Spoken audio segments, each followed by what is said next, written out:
that we are live and ready to go. How about Bob? Let's see Bob. Oh, and I'm waiting for Bob. And do we see Rachel? We see. Oh, there she is. Oh, I just have to scroll over. I Hi, see Rachel. you. And you, and you, and you.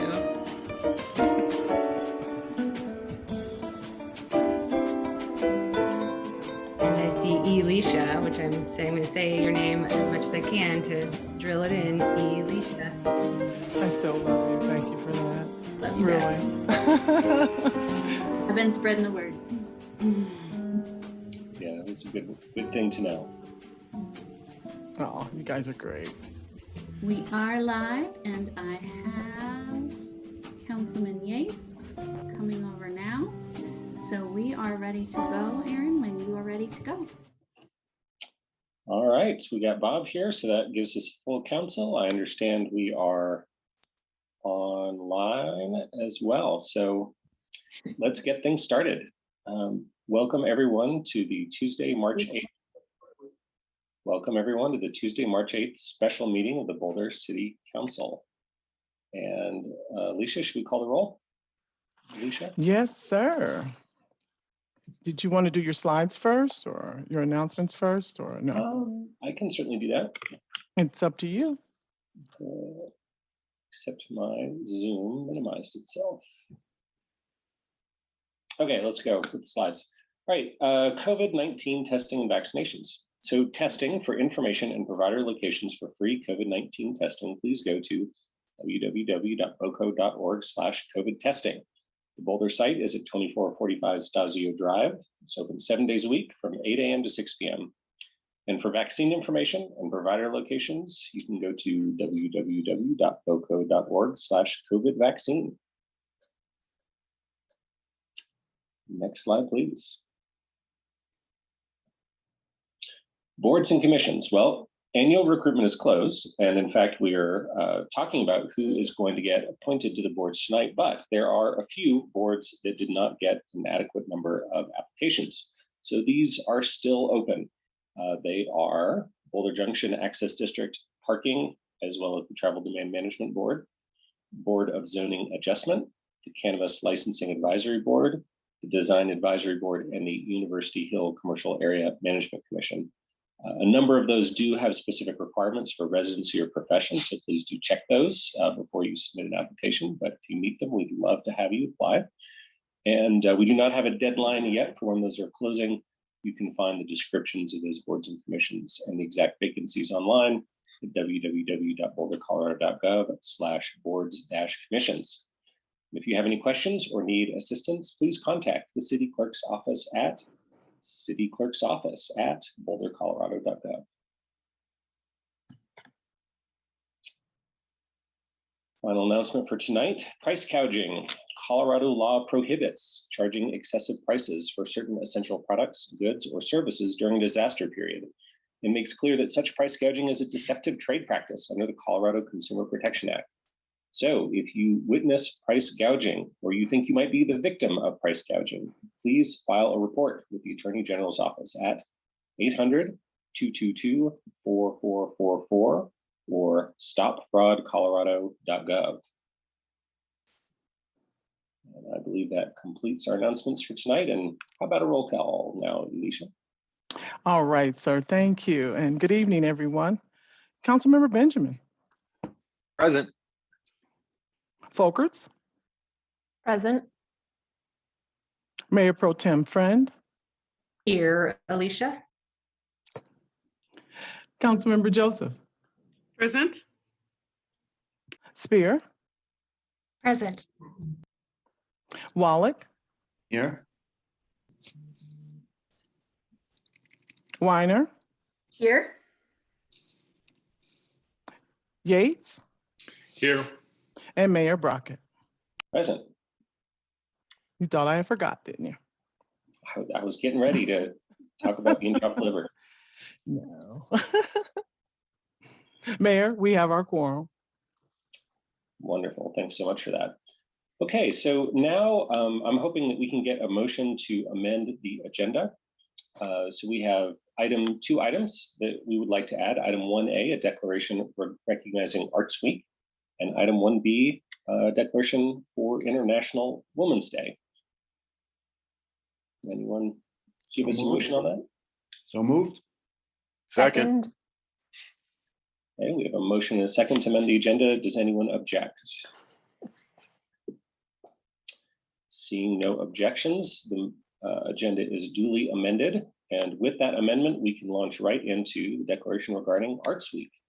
And I believe Councilmember Folkerts will be reading this. Thank you, Aaron. Boulder Arts Week is going into its 9th straight year, and it is the city's only large-scale inclusive celebration of our community's artists and robust arts and cultural offerings. Boulder Arts Week 2022 will feature digital and in-person offerings as artists and art organizations continue to adjust to the pandemic.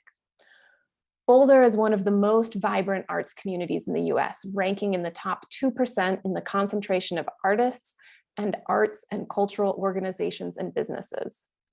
The arts and cultural sector contributes to Boulder's economic vitality by stimulating creativity and innovation, by creating jobs, attracting new businesses, and creating an environment that attracts skilled and educated workers. It also generates important ancillary spending by tourists and residents at local restaurants, bars, retailers, and hotels. Arts and cultures are also an economic engine in their own right. According to the National Endowment for the arts sector contributes $16.3 billion to Colorado's economy. Socially and economically, the arts and culture sector remain at significant risk from the COVID-19 crisis. Losses have been staggering due to restriction, venue closures, and widespread event cancellations. In the Denver metro region, the economic impact of arts and culture nonprofits fell 49% in 2020 from record highs in 2019. Employment fell by almost 10,000 jobs, or 28%. This is the equivalent to a decade of growth in this sector. Many artists and art organizations adapted and serve our community in innovative ways using online platforms and outdoor spaces while weather allows, and in-person performances have started to return despite continuing risk of shutdowns. Still, recovery of the arts and culture sector is lagging that of other sectors. Through November 2021, the rate of unemployment in the sector is more than 4 times greater than all nonprofits in the US. The pandemic, the tragic March 22nd, 2021 mass shooting, the recent Marshall and Middle Fork fires, which destroyed over 1,000 homes and businesses of our nearby friends and colleagues, and growing awareness of deeply rooted racial and social injustices in the US and locally have altered our community in unprecedented ways. Arts and culture are critical to Boulder's recovery and sustainability and play an essential role in individual and collective healing. Decades of research show that arts build emotional health, cultural literacy, social cohesion, and creative expression. Boulder Arts Week will enhance visibility of all arts within the local community. It will be an opportunity for the community to show the arts much needed appreciation. Residents are hungry to engage in the communal nature of arts participation that strengthens society. It will be vital to Boulder as we come together again after prolonged social distancing, loss, and polarization. The arts foster beauty, originality, and vitality to the benefit of connecting all members of the Boulder community. We, the City Council of the City of Boulder, declare March 25th, April 2nd, 2022 as Boulder Arts Week. Thanks so much for that, Lauren. It's going to be a phenomenal week, I know. Let's turn now to Nicole Spear for the declaration on International Women's Day. Thank you, Mayor. Each year, International Women's Day offers an opportunity for us to celebrate the many social, economic, cultural, and political achievements of women. Women of every race, class, ability, sexuality, age, and ethnic background have and continue to contribute to the growth and strength of our city, state, country, and the world in countless recorded and unrecorded ways. Despite these contributions, the role of women in our past and present continues to be overlooked and undervalued, particularly for women of color, transgender women, and other women in the LGBT community, disabled women, immigrant women, older women, lower income women, and women without a formal education. Women and girls continue to lead the fight against voter suppression, the abolitionist movement, the labor movement, civil rights campaigns, climate activism, gun violence prevention, advocacy for missing and murdered Indigenous women, the struggle for transgender rights, and so much other work to create a more just and equitable society for all. For this reason, International Women's Day is also a call to action for accelerating women's equality, because the best way to celebrate women is to join them in their work for gender equity. We, the City Council of the City of Boulder, Colorado, declare March 8th, 2022 as International Women's Day and invite the community to join us in the celebration of all women and the progress we've made as a society, as well as commit to action in the work needed for full gender equality.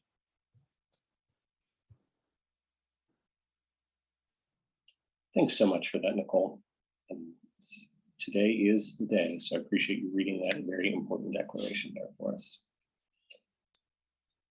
Okay, well, now we are proceeding to our first public hearing, our first and only public hearing, and I think Nuria is going to give us a brief introduction on that. Thanks so much, Mayor, and so happy to be doing it on International Women's Day.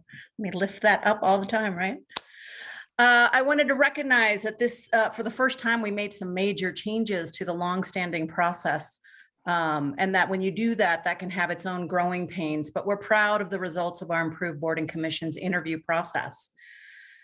The team set out to address several challenges with the old approach, a lack of individual attention for applicants, a sort of repetitive nature of group interview responses, limitations to participate when interviews took place all on one evening in council chambers, one-way questions and responses that did not allow applicants to ask questions to learn more about serving, and a greater variety of more meaningful interview questions. Thanks to the exceptional work of two of our great women leaders in City Council, Council Members Folkerts and Weiner, and support from a cross-departmental staff team, participation by all of council, I'm happy to share that early feedback indicates we did successfully improve upon our previous work by addressing those challenges through conducting individual Zoom interviews with more direct interaction among applicants, council members, and city staff. Some bright spots that I heard about included conducting our first ever Spanish interview for an applicant of the Human Relations Commission, which is just phenomenal, creating extremely flexible scheduling options to meet community members on their own time, not the city's time necessarily. An anecdotal feedback during the week of interview showed applicants' appreciation for getting direct attention and interest during their interview from council and staff members. We're going to continue to strive to make all support process to boards and commissions more inclusive and supportive of our city goals, and look forward to beginning the next phase of conversation with you in late April. But for tonight's appointments, I will turn the meeting over to another phenomenal woman leader, Alicia. Oh, thank you for that, Nuria, and thank you, Council, and good evening. I would also like to just take this moment to introduce my support team with me that'll help me keep track of everything tonight and make sure we document accurately your wishes as far as the appointments are concerned. I have John Morris, our elections administrator, who has also helped with this process and done a phenomenal job. And he will, again, take notes and make sure I document your wishes accurately. And we also have Taylor Ryman, who is the City Council Administrator, and she will be handling the slides for us tonight and also assisting in keeping track of the nominations in live time. And with that, before we begin the process of nominating boards and commission candidates to fill the vacancies, I'm going to provide an outline of our process for this item. There are 3 steps I want to bring to your attention. First, I will present the slides for each board and commission, And with those slides, we will identify which seats are vacant, along with their required qualifications, the eligible candidates that we currently have listed, and whether they have applied to other boards. Second, I will ask the mayor to open our public hearing, close when it is completed, and turn the discussion back over to me. Third, following the public hearing, I will provide council with guidance on how the nomination process will proceed. So with that, Taylor, if you would go ahead and pull up the slides, we will go ahead and review the boards and commissions that identify the areas we outlined.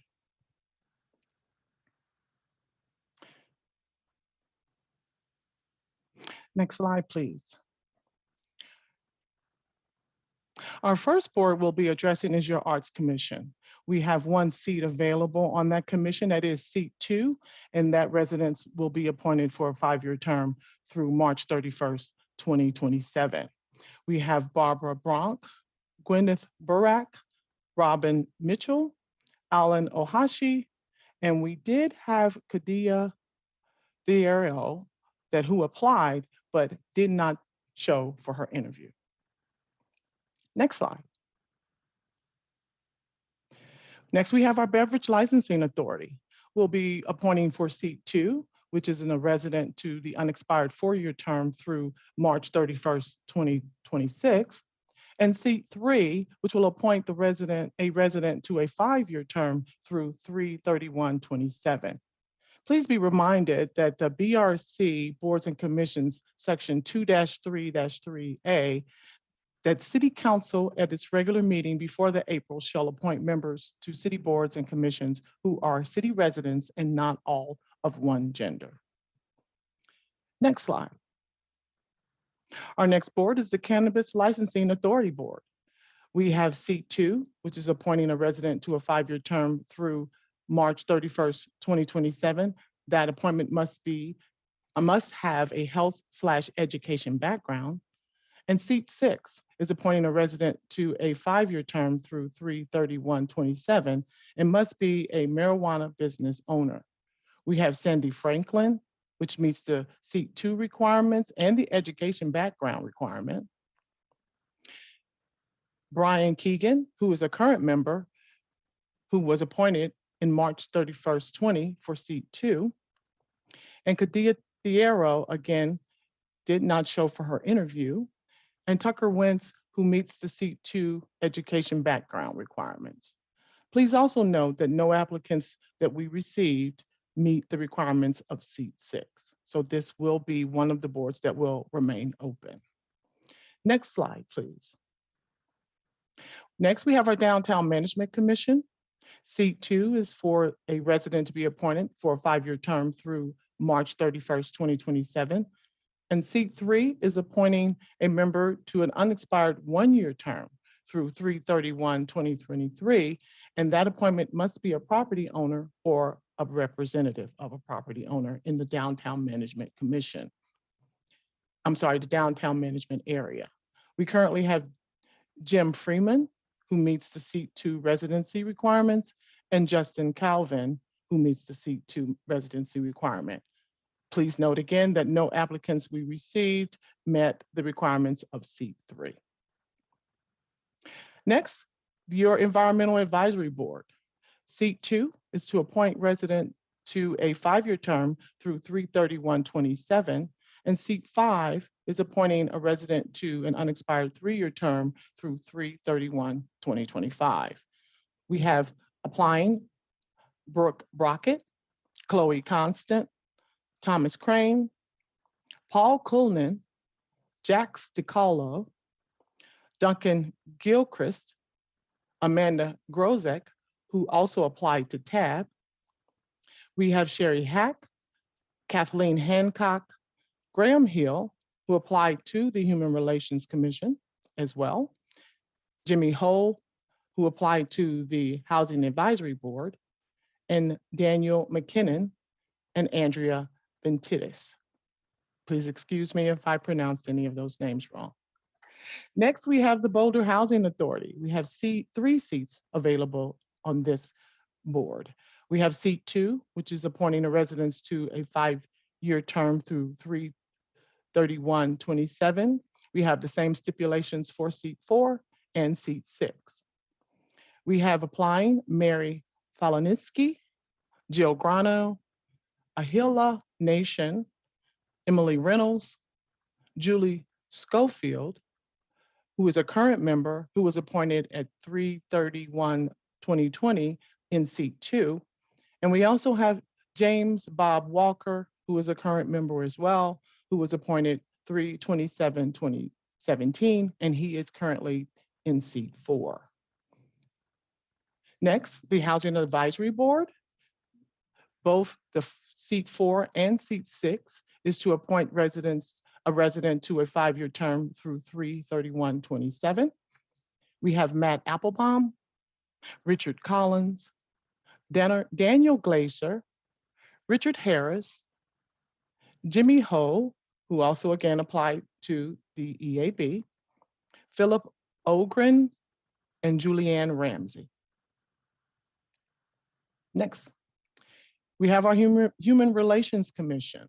Seat 2 will appoint a resident to a 5-year term through 3/31/27, and seat 3 will appoint a resident to an unexpired 1-year term through 3/31/2023.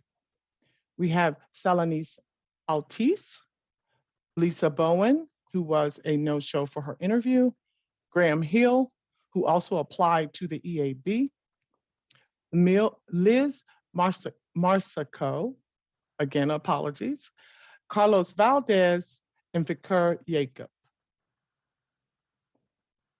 Our Landmarks Board is next. We have 1 seat available here, which is seat 2, to appoint a resident to a 5-year term through 3/31/27. We have Chelsea Castellano and Myram Guthman. Our Library Commission has 1 seat, and that seat is to appoint a resident to a 5-year term through 3/31/27. We currently have Michael Carr, who has also applied to the BLA, and Sylvia Werba. Our Open Space Boards of Trustees has 1 seat open to appoint a resident to a 5-year term through 3/31/27. We have applying John Carroll, Harold Hallstein, who is a current member and was appointed 8/2/2019, and he is currently in seat 2, Ben Cadlick, Joel Cohen, Michael Nelson, Kevin Rice, Ariel Schosberg, again, who applied to TAB, Brigger Tomlin, and Andrew Trees. Mr. Trees applied also to the PRAB. Our Planning Board, we have 3 seats available. Seats 2 and 3 will appoint a resident to a 5-year term through 3/31/27, and seat 5 appoints a resident to the unexpired 2-year term through 3/31. That must be a typo. So that would be 3/31/26. We will correct that. We have Paul Cure applying, Mary H. Cooper Ellis, Stephen Hennessy, Lauren Kaplan, Mark McIntyre, who is currently serving on TAB since 3/31/23. We have Richard Monchi, Kirk Norback, Ariana Proctor, ML Robles, and Deani Wood.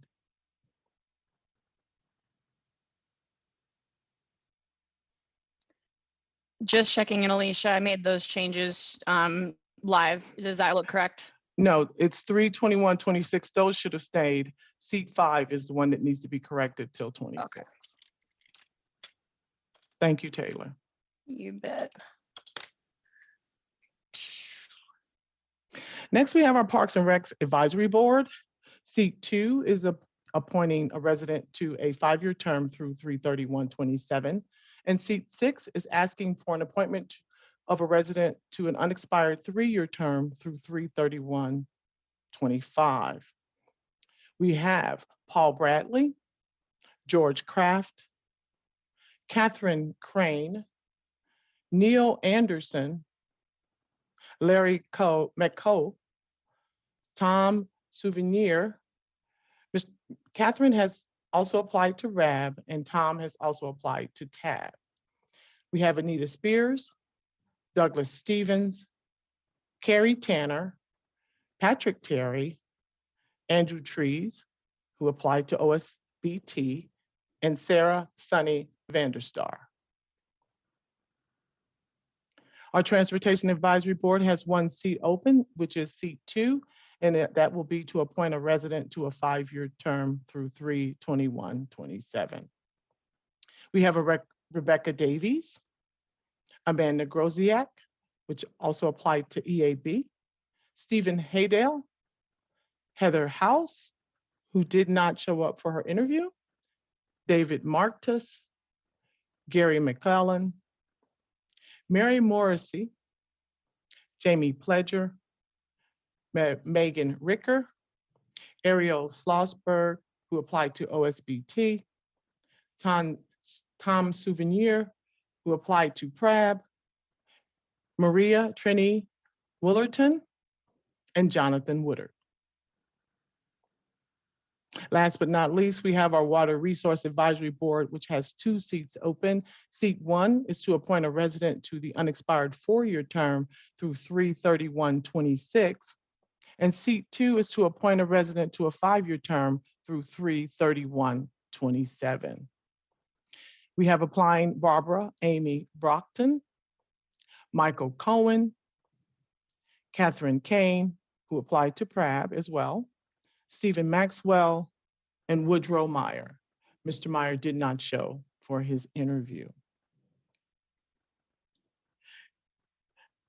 I will now turn it over to the mayor to open and close the public hearing. Elisha, if you go back to the planning board, was that where we were altering dates? Mm-hmm. Because I think there's 2 years left on seat number 5, which I think does take it through 24. Okay. All right. I will double check that, but I think you're right. I appreciate that. Perfect. Okay, so, and that was extremely helpful. Thanks for that. So now I will open the public hearing. And Elisha, do we have anyone signed up for that public hearing? No, sir, we did not. And I tested the form twice to make sure it was working accurately. And so, no, we did not have anybody signed up. Okay, interesting. Well, in that case, I will close the public hearing and bring it to City Council for discussion. So I'll make a few points and guidelines here. One is to note about recusals.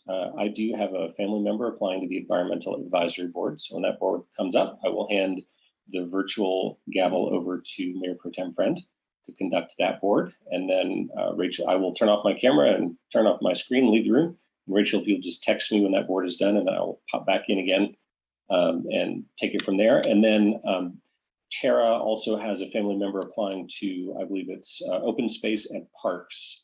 So Tara, if you don't mind, when we get to those, you can do the same. Turn off the camera, leave the room, and I'll text you when we finish those boards and you can come back in. And then procedurally, I think we're going to work our way through board by board alphabetically. I think when there are multiple boards seats open, my thought is that we will do it 1 seat at a time, starting with the longest term. So if, let's say there's a 5-year term and a 2-year term, I would first take nominations for the 5-year term. People can make nominations of whoever they want, and then we'll have our straw poll on that. And then someone will be selected, and then I'll move on to the 2-year term, and we'll take nominations for the 2-year term, straw poll on that, and then move on to the next board. Does that work for folks? Does anybody have any complaints about that or concerns? Okay, very good. And then I'm thinking that we probably want to have those slides up so that we are all looking at the full information. And then what I would ask is when after we do nominations for each seat and I call for a straw poll, that you do the raise hand function in Zoom for your desired candidate. So let's try to be pretty efficient about that. But let's say that Barbara Bronk were nominated and Gwyneth Burek, just to be totally random, the first 2 names. So I would say, who's for Barbara Bronk? Everyone who's interested raises their virtual hand. We'd register it, then you'd lower your virtual hand, and then I would ask for votes for Gwyneth Burek. And I'm happy to take input. I see Alicia and Rachel have their hands up. I just wanted to check and see if you wanted me to go over the actual guidelines for how the process would work. Would that be easier, or was that something that you wanted to include in what you were just saying? Well, this was a kind of a procedural thing I wanted to check in with people on, and then I'm just about to hand it over to you, and then I'll let you take it from there if you don't mind. No, that's fine. I just wanted to make sure I wasn't missing something. Yeah, thanks for checking, Alicia. Rachel? I just wanted to make the point that the first year we did this on Zoom, and I think we used the raise hand function. We didn't read it into, read it out for members of the public. So I think we got some feedback from journalists that we needed to take our time and make sure that we could be transparent, because members of the public can't see the hand raise function. So just make sure we build that in.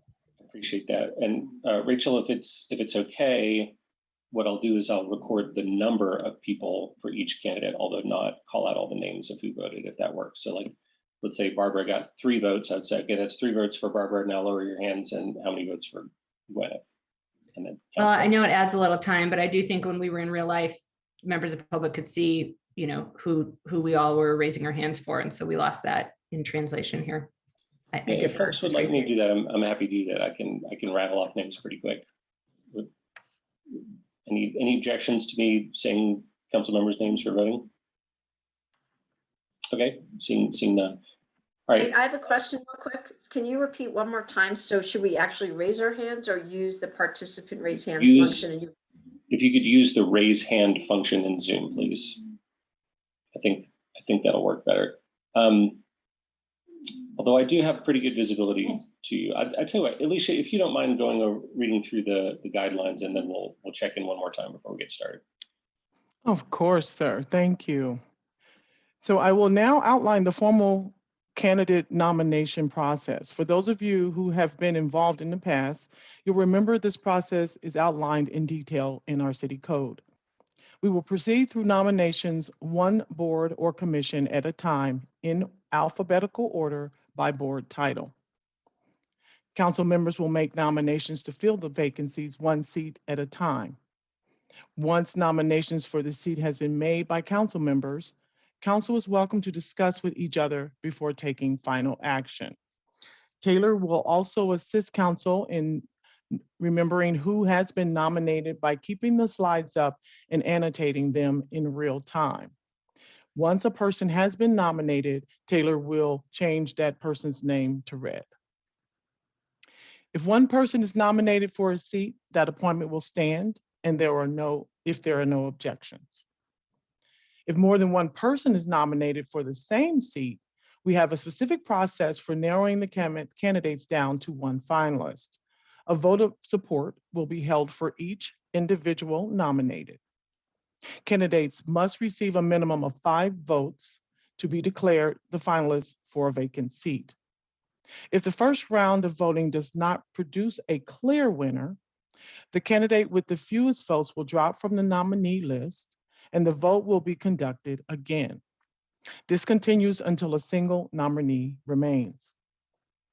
The order of nominees will be called either alphabetically or reverse alphabetically by last name of the nominees, depending upon a flip of my coin. From then on, I will alternate the order for all further nominee votes during this meeting. If a person is not selected for the first seat they are nominated for, they can be nominated for one of the other available seats on the board or commission, or for another board or commission seat they applied to. This process is followed for each board or commission. Once council has determined a single nominated candidate for each seat, this item will conclude for the evening. The final vote to appoint all candidates selected will take place on the consent agenda on March 15th. If there's no questions, Mayor, I will turn the meeting back to you, and I'm here to support the process as it continues. Thanks for that, Alicia. Appreciate that. And as I'm thinking about it, I can actually see you all quite well through the video, so it might be easier and a little quicker if people just actually physically raise a hand. I think I can see that just fine, and then we don't have to hassle with raising and lowering the virtual hands. Is that all right with people? Okay, great. So then we'll just need to make sure and keep your video on, and raise your hand, keep your hand up until I've said everyone's name for a candidate, if you don't mind, and then you can lower your physical hand. All right, so I think, Elisha, I believe we start with a coin flip to see if we're going alphabetically or in reverse. You're muted. Still muted. See, it's too many steps. My handy dandy coin is right here, and you have to designate heads or tails for each item, for each designation. Alphabetical is heads normally, and reverse alphabetical is tails, but you tell me which way you want to go. Alphabetical is heads. All right. Flip. We are tails, so we will start in reverse alphabetical order. Okay, and we'll trust you on that one, Elisha. Usually we like hold it up, but I know your integrity is without challenge, so thank you for that. So we'll start. That'll be for the voting, by the way. That's not, we'll take nominations for whomever people want to nominate. So, but when we start the voting, the straw polls, it will be start with reverse alphabetical. Okay, are we ready? We ready? Hey, woohoo! Here we go. All right, so Arts Commission, 1 seat. You can use the raise hand function to let me know if you'd like to nominate someone.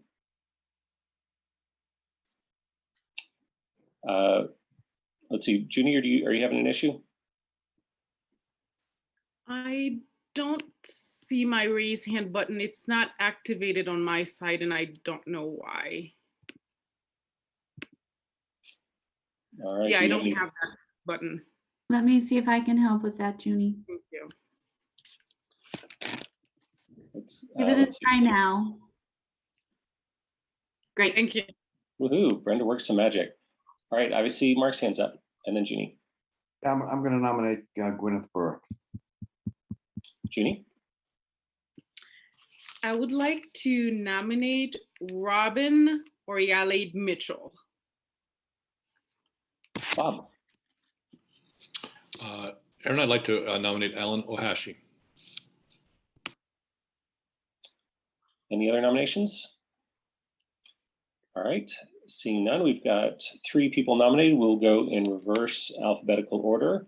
And people, let me just say this, we could spend all night talking about the different candidates.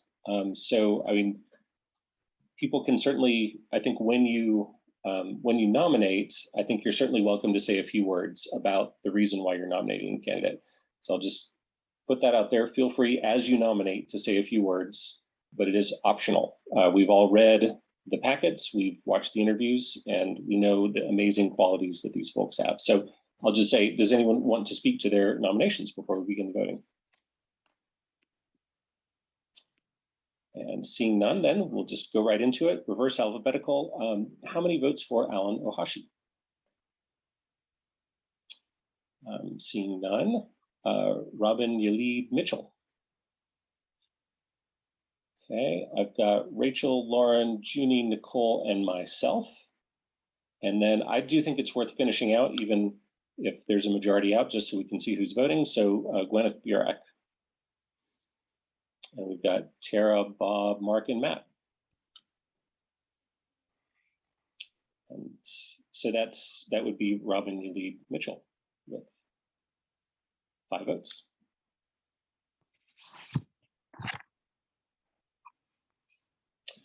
Okay, Beverage Licensing Authority. This one, it is a little tricky because it is required by our code that one of the appointments be someone who does not identify as male. And currently, I think if we appointed Michael Carr and Noah Westby, everyone on the board would identify as male, which is against our code. So, Bob, do you want to say something to this? Well, I was just going to nominate Lisa Spalding. Okay, which is great. But let's just say that Lisa is essentially guaranteed a seat. And so just want to make sure people are okay with that, because I think we were trying to hold the boards open until we had a number of there were multiple options for every board. So I just want to make sure everybody's fine with that. Matt. Let me unmute. Yeah, so I'm glad you said that, Aaron. I was more of it was a question about process, just because we're trying not to have one person for one seat. And so I didn't know if we wanted to agree to sort of broaden out the field.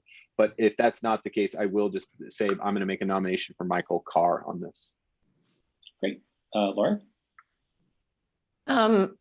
Just from the boards and committee side, you know, we did talk about holding open any seats where there was not choice. That was sort of a specific directive council gave us in the last meeting. And this would be the only seat that we will look at tonight in which one of the seats does not really have a choice. So to me, it seems like in the interest of fairness, we would either hold open one or both seats. Okay, Bob and then Rachel. Thanks. We've never done that before. We certainly have held open boards. Sometimes we hold open boards when we have the same number of applicants as seats. Sometimes we just think the applicant is just better than a can of peaches and we go ahead and appoint that person anyway. So there's no rule on that. I think there's some tradition of sometimes keeping it open, sometimes keeping it not. This is a little different than that. This is a situation where we need a woman to fill a seat because they're all guys on the board right now. And we have a woman who is qualified to serve on the seat.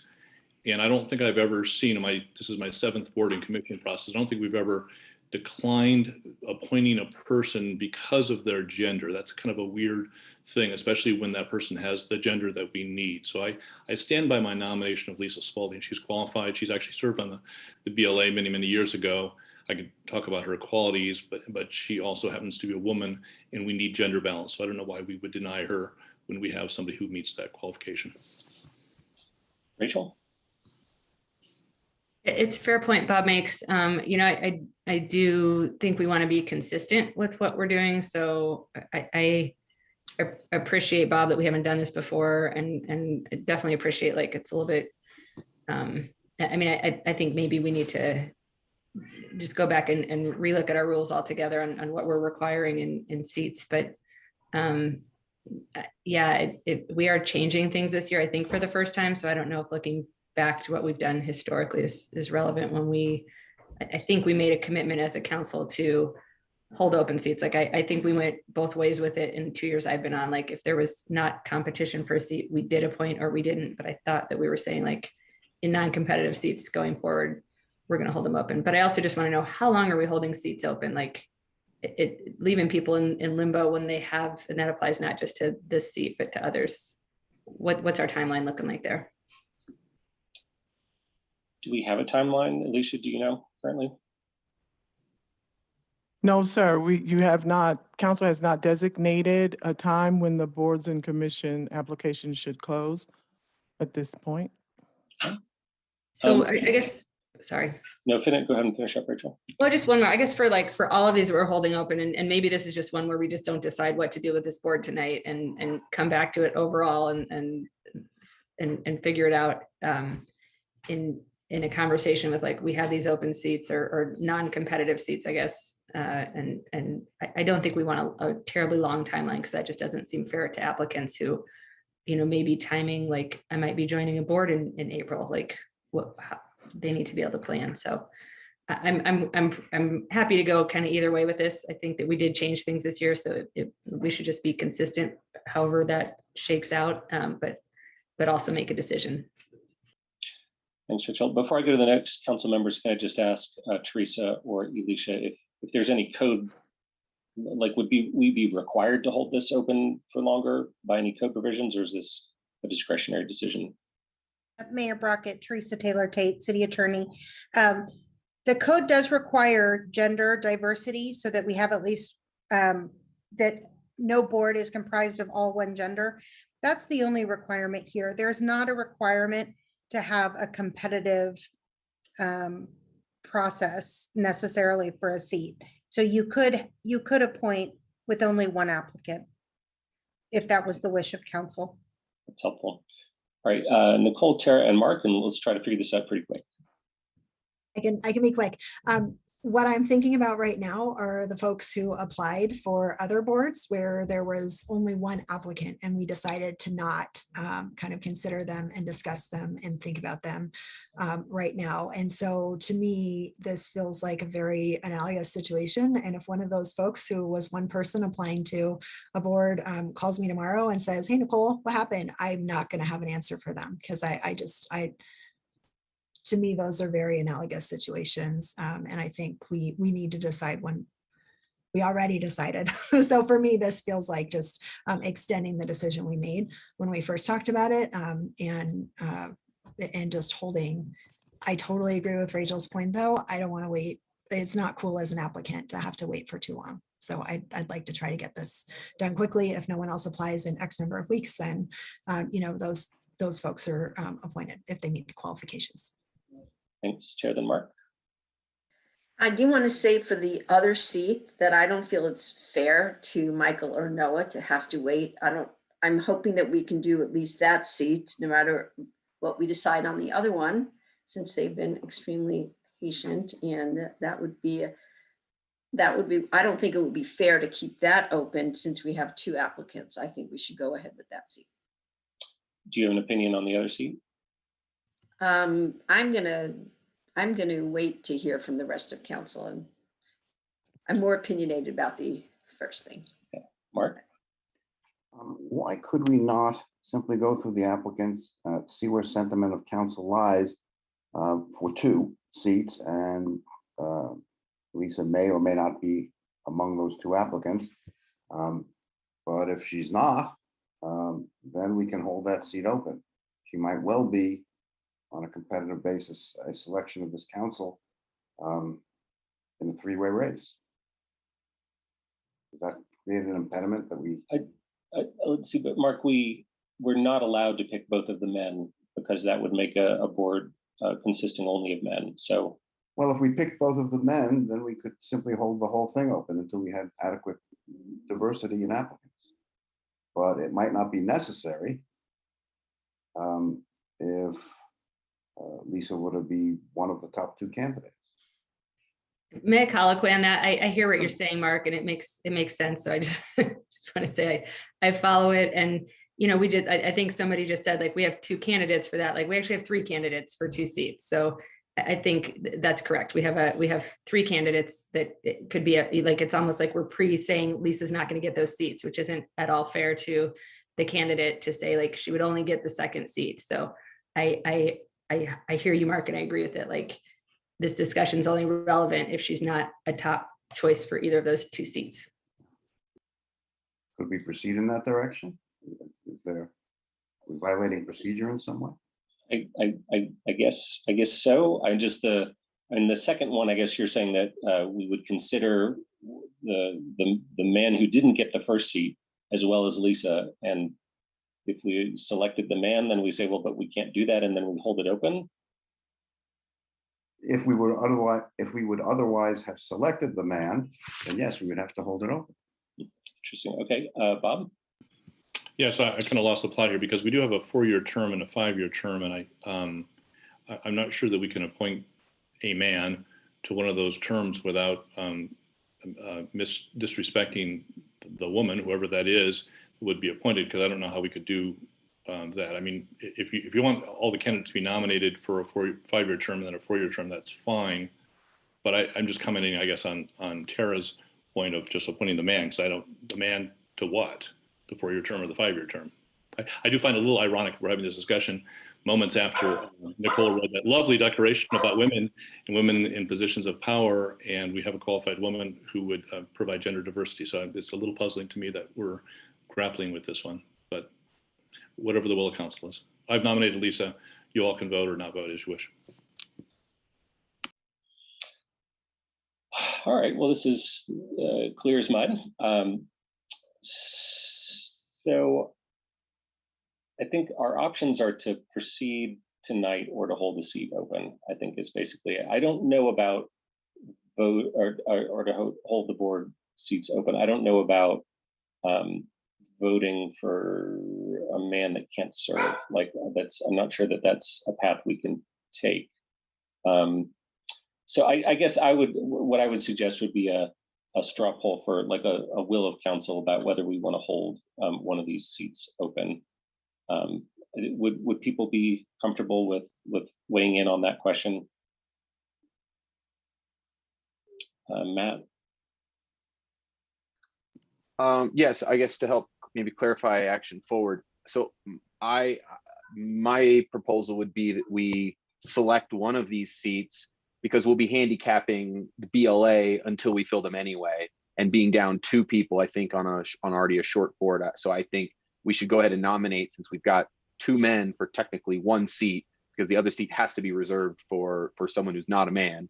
So I think we go ahead and nominate the 1 seat, and then we by the will decide whether to leave open or appoint Lisa on the other. But I think we bifurcate the 1 seat that we can appoint because we have the candidates to fill it, and then we separate a separate discussion to decide whether to nominate and vote on Lisa or to leave that particular seat open with the very narrow requirements that it be specifically for gender diversity for this board. And that way it can sort of narrow the scope on potential candidates versus opening both up. Then we're going to get more men, more women, and others coming in. And then that sort of then kind of muddies the water again, and maybe isn't fair to Michael and Noah who meet that. Fair. Bob, go ahead. And then I'm going to. Yeah, I'm going to disagree with Matt because so are we going to give the guy a 5-year seat and leave the junior seat, the 4-year seat for a woman? That feels really, really weird to me. So I think I'm fine, Aaron, with having a vote about keeping it open or not keeping it open. But I think it's all or nothing. I think it's keep both seats open or appoint both seats tonight. I don't think we can say let's give the guy a 5-year seat and leave that 4-year seat for some woman. That doesn't feel very nice to me at all. So I think it's all open or all closed, not let's appoint the guy's seat tonight. Because I don't know which seat's the guy's seat. You get to pick. Okay, I got Rachel. I wondered if Teresa had any guidance for us on what we must do. And I guess I'm a little confused because I think we're in this position because a woman resigned. And so I assume this board is operating as an all male identifying board right now. And so does that mean that I just would like Teresa's input if possible. I'm afraid I don't have any sage words for you at the moment. I wish I did. This isn't contemplated under the boards and commissions portion of our code. And so unfortunately, I think, you all are hashing out the potential options and I don't have any legal basis to say that you have to proceed one way or another. Here's what I'm going to suggest. I'm going to suggest that we start by appointing to the 5-year term, which could be any of the 3 applicants. And then we have a seat filled. If Lisa wins that seat, then we can proceed to the 2nd seat and choose between the 2 men. If a man wins the seat, I will ask council very quickly to decide if we want to grant the 2nd seat to Lisa Spalding, or if we want to hold the board's the recruiting open for a small number of weeks to see if another female applicant is available. Would that work for folks? Okay, so then let's start over again. All right, so if you can lower your hands, let's take nominations for the 5-year term, considering all 3 candidates. Bob. Bob nominates Lisa Spalding for the 5-year term. Thank you. Anyone else? Sarah. I nominate Michael Carr for the 5-year term. Any others? Okay, so let's vote. We have Michael Carr and Lisa Spalding. We would go in alphabetical order. So votes for Michael Carr. All right, I've got Junie, Rachel, Lauren, Matt, Tara, Nicole, and myself. I believe that's 7 votes. And for Lisa Spalding, we got Bob and Mark. Okay, so clear vote. We got Michael Carr for the 5-year term. I am now going to put on the table the whether people would like to appoint Lisa without just by acclamation or hold the board open for a few more weeks. So all those in favor of moving forward with the appointment tonight? And I've got 3, Bob, Mark, and Tara. And so folks who'd like to leave it open for a few weeks. Right, so I got looks like the rest of us. So that's majority decision there. So we'll hold the recruiting open for a few weeks. I just wanted to say to Lisa, about Lisa, she is an extremely qualified candidate. This is in no way a knock on her abilities.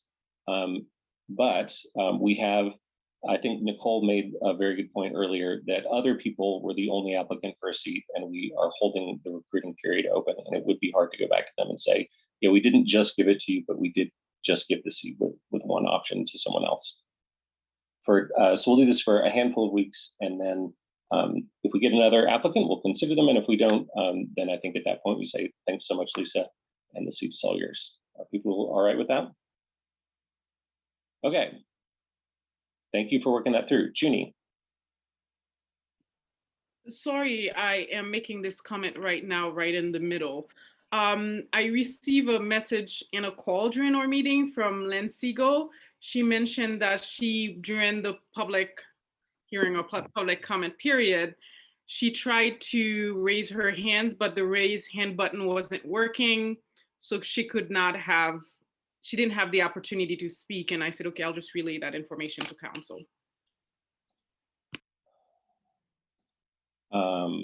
Let's see, I don't know that she signed up ahead of time. I don't see her in the meeting. Alicia, do we have any options for allowing Lynn to testify at this point? Yes, sir. At the will of council, I can send Ms. Siegel the link now if you want to consider her testimony. But again, no one signed up for the public hearing in advance. And she is not currently in the meeting. Okay, Rachel? Well, I think if we're gonna open up the meeting to people who didn't sign up in advance, we'd need to somehow telegraph that to anybody else who might want to also speak. And so well, I would love to give Lynn the opportunity to speak to this. If we had a process in place, I don't think we can, I'm just leery of breaking it in the middle of a meeting, and other people won't have that opportunity. I think that's a fair point. So I would go in that direction personally, if that's all right with folks. We had a previous sign-up period that has passed. But thank you for bringing it to our attention, Jenny. Okay, now let's see we can get more on a smooth path here. Moving on to the next board. Cannabis Licensing Advisory Board, we're appointing a person to a 5-year term for seat number 2. All 4 candidates are eligible. I've got Rachel. I would like to nominate Brian Keegan. Matt? That's who I was going to nominate. So Rachel beat me to the punch. Any other nominations? Seeing none, that looks like Brian Keegan gets it by acclamation.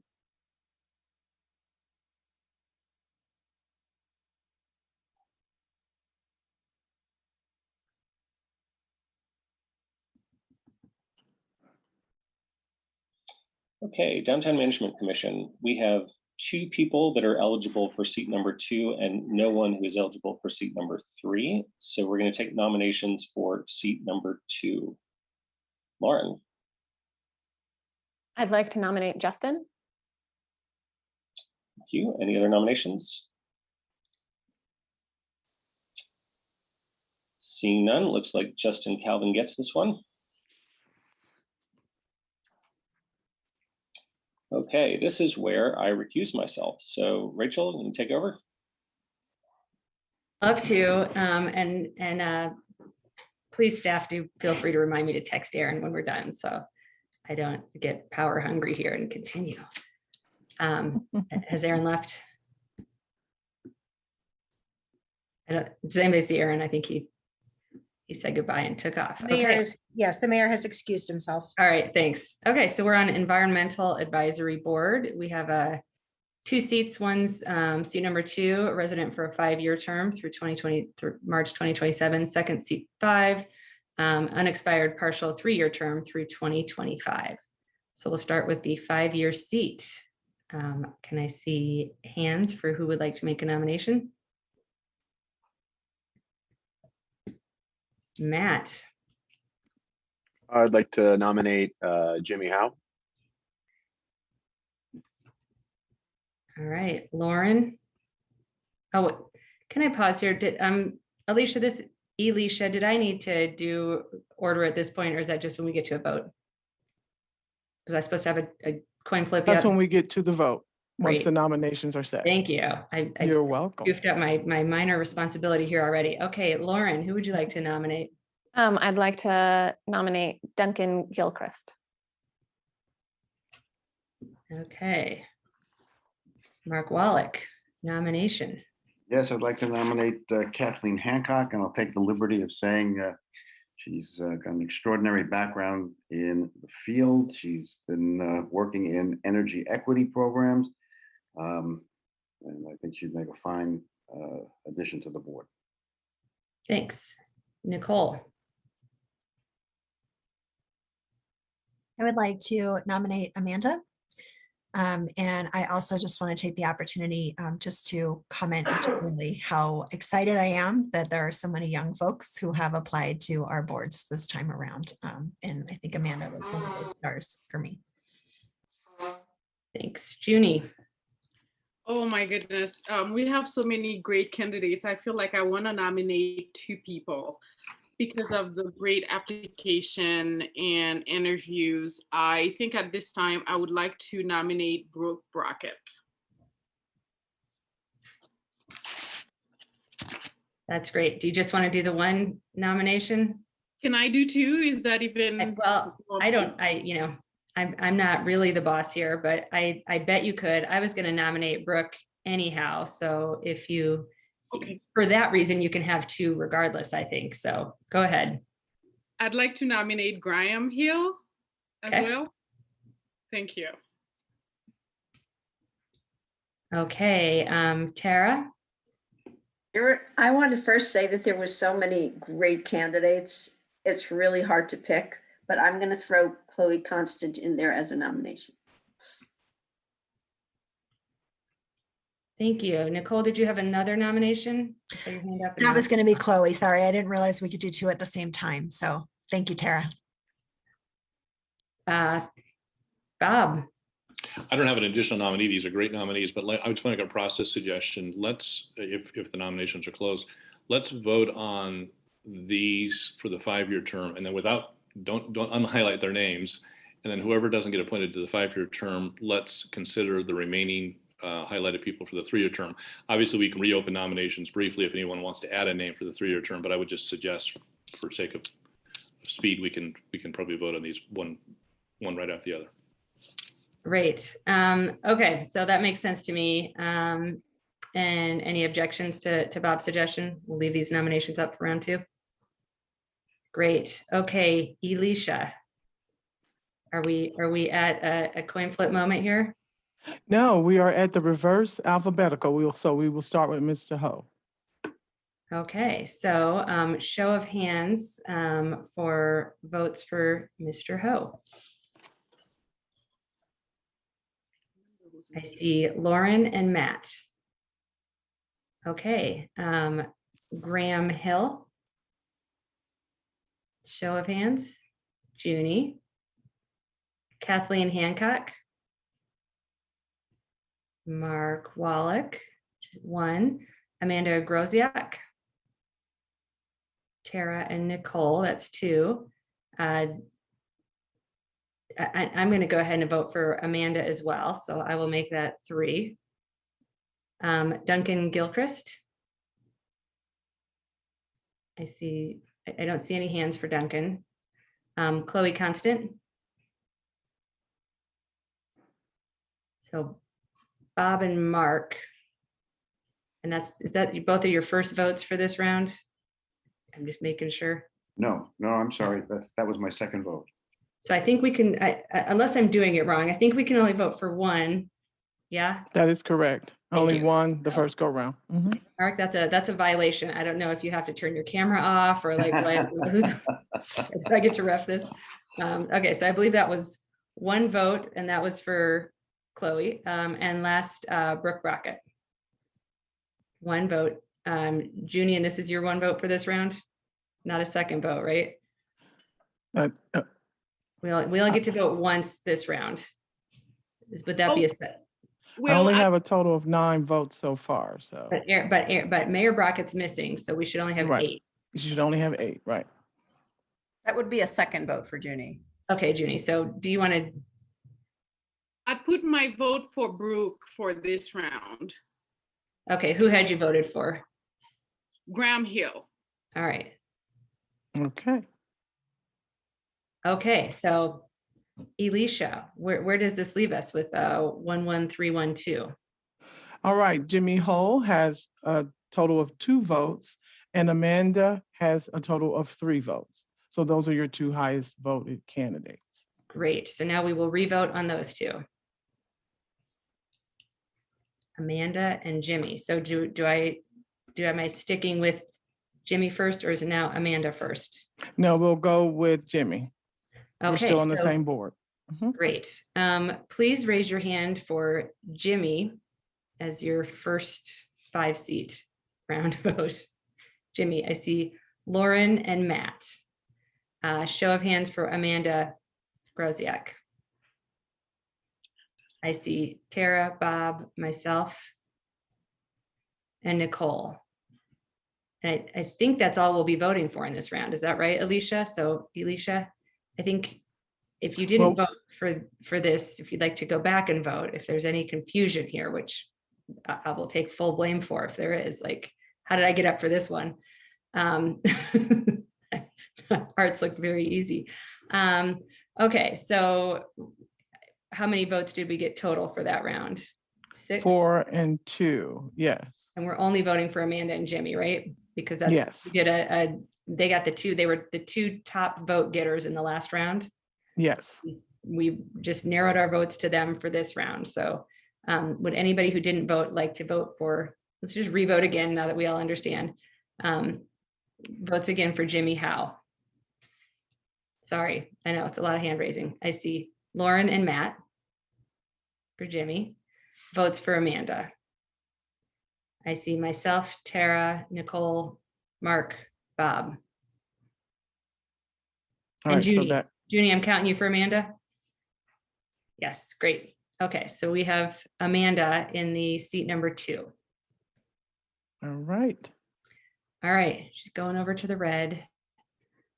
So now we're going to vote on the remaining candidates for the second seat for the 3-year term. The people who are in highlight. I'm starting again at the bottom, I believe, with Jimmy Howe.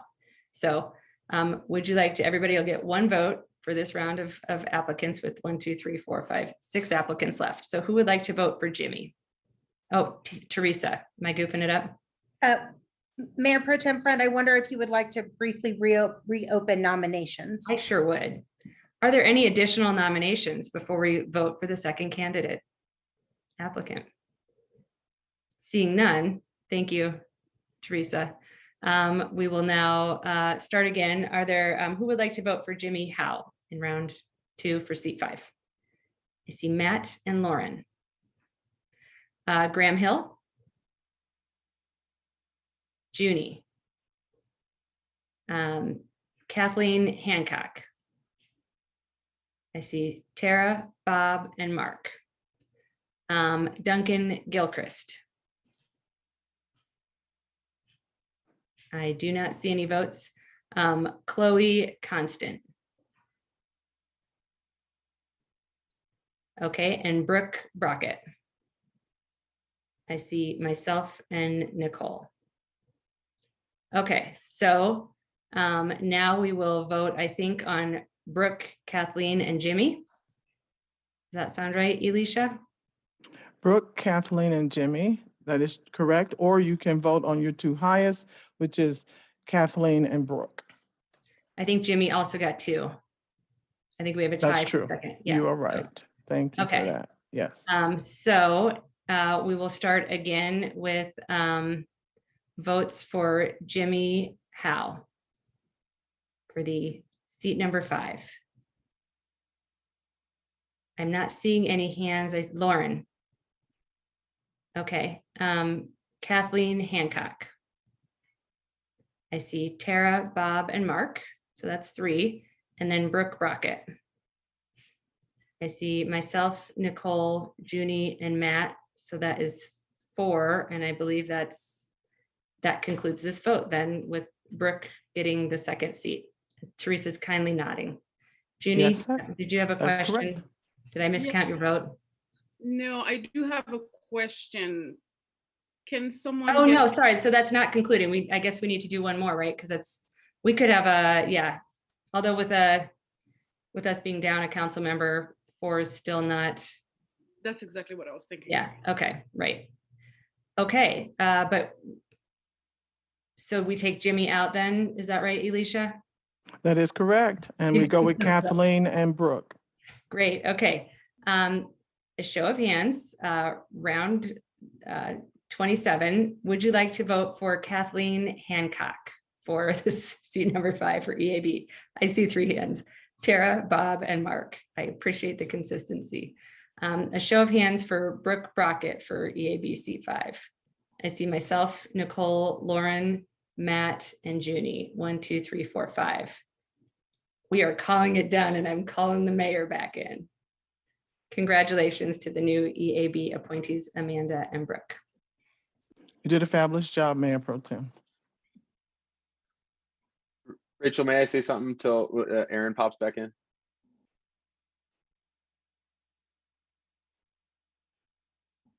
I'm on mute because I'm calling Aaron, but yes, you sure may. I just texted him, Rachel. Awesome. Well, thanks for reaching out. So it was said earlier, and it just bears repeating, this is a bounty of riches. And I think the smirks on some of our faces are just that we're debating over a lot of really good candidates. And so I just want to recognize that. And this won't be the end. There's a lot of really good candidates throughout our boards and commission nominations. So this might play out similarly a few times later tonight, but just credit to all the candidates. It was just it's been a bounty of riches. And so just happy to go through that lengthy process to arrive, but we're in good hands. Nicole, I'm turning it back over to Aaron, but Thank maybe you. he's I off just wanted to again. make a comment, and I may get a little bit emotional because for those of us in the LGBT community, this is a big deal. And I just wanted to recognize that, especially on International Women's Day, that we just appointed the very first transgender person in Boulder's history to one of our boards and commissions. And I just want to note that moment. Thank you. Thanks for that, Nicole. Yeah, giving me chills. And I don't, did we scare Aaron away because we were still talking about this? There he is. Yes, you did. I was trying to come in after all of it, but all right. Well, just tear up a little bit. So, okay, moving on. Boulder Housing Authority. All right, we've got 3 5-year seats here. We have 6 people who are qualified to serve in those 3 seats. So can we take nominations? Rachel. I'll nominate Jill Grano. Bob. I'll nominate Julie Schoenfeld. Mark. I'm going to nominate Bob Walker. Matt. I'm going to nominate Mary Faltinsky. All right. Any other nominations? Okay, where are we in terms of alphabetical or reverse alphabetical? We are on alphabetical, sir. Okay, votes for Mary Faltinsky. Let's see, I got Lauren and Matt and Junie. Jill Grano. We got Mark, Tara, Aaron, Rachel, Junie. Okay, so we got 5. Of course, we get 2 more cracks here, but I just want to check. Julie Schoenfeld,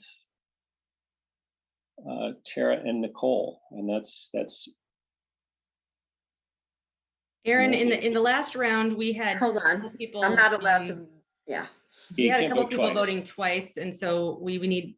I think this is another one where we're just voting once on this round, right?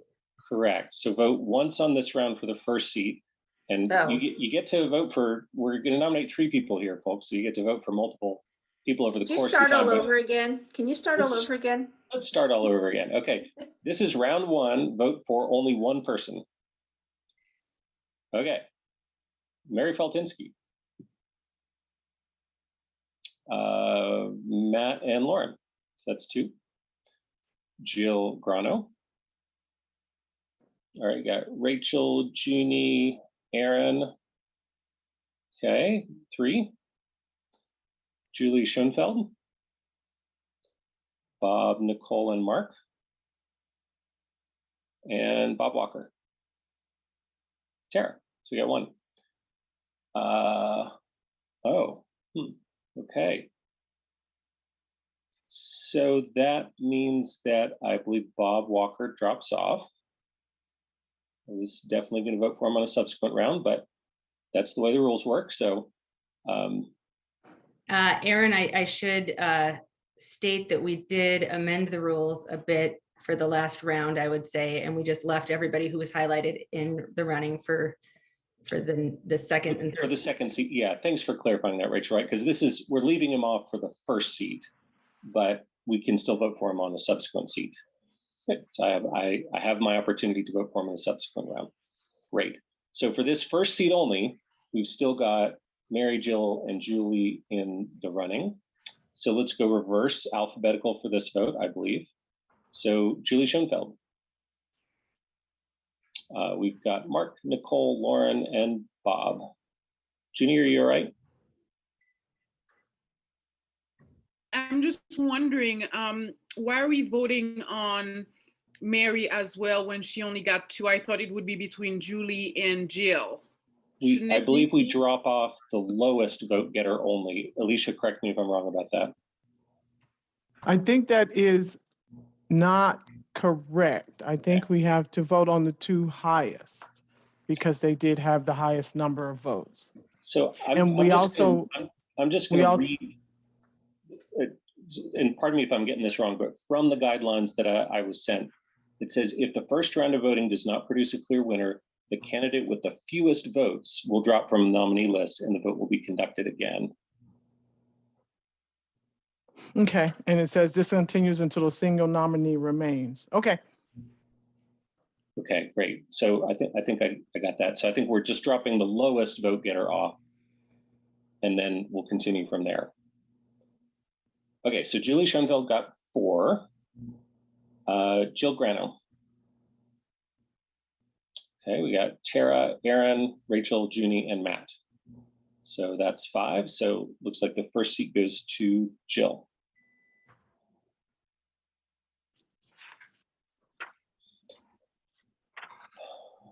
Okay, so now taking nominations for the second seat. I mean, do we want to just leave the same 3 candidates up and just keep voting? Is that all right with folks? Okay. I was, I think, encouraged by Teresa to open nominations for legal purposes again. Okay, great. So nominations. Nicole. I was just wondering, I know this is a little bit out of order, but I forgot that with our nominations, we had a chance to say a couple words about the person we nominated. And I know Bob nominated Julie, but I was wondering if I might say a couple words about her. Go for it. Okay, so one of the things that has really impressed me about Julie and her service is the degree to which she has really pushed for racial equity and equity in general.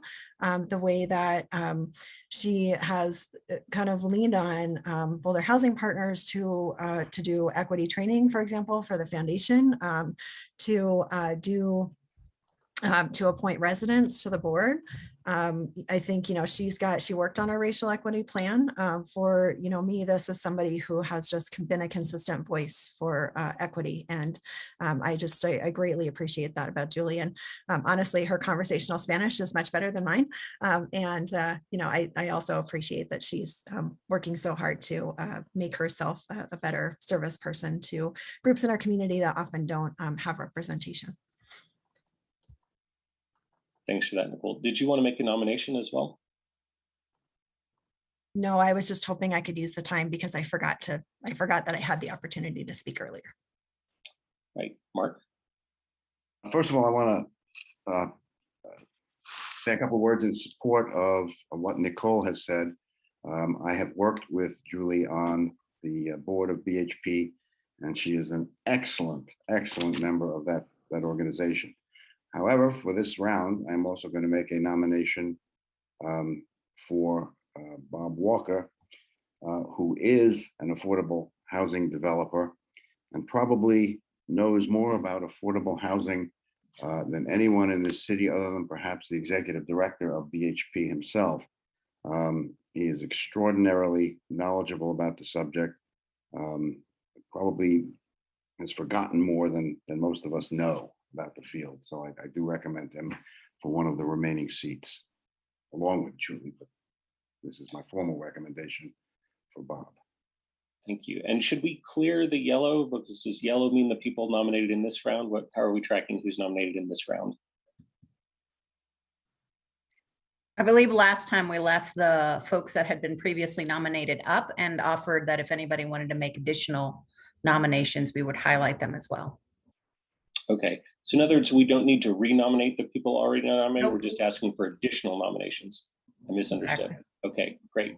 So in other words, then we've still got Mary, Julie, and James or Bob under consideration for this round. So now the question I'm asking is, does anyone want to add someone to that list of 3 nominations? Tara.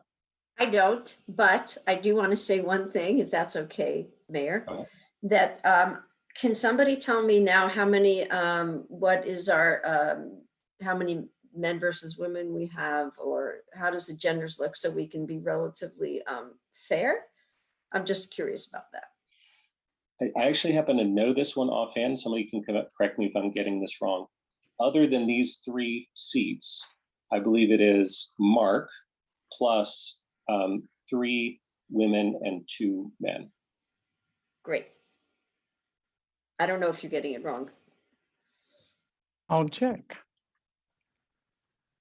And so, yeah, so I think that's where we are. Matt, you had a comment? Yeah, I think since we were sort of backfilling some of our comments on our nominations, I did want to make a comment with regards to Mary.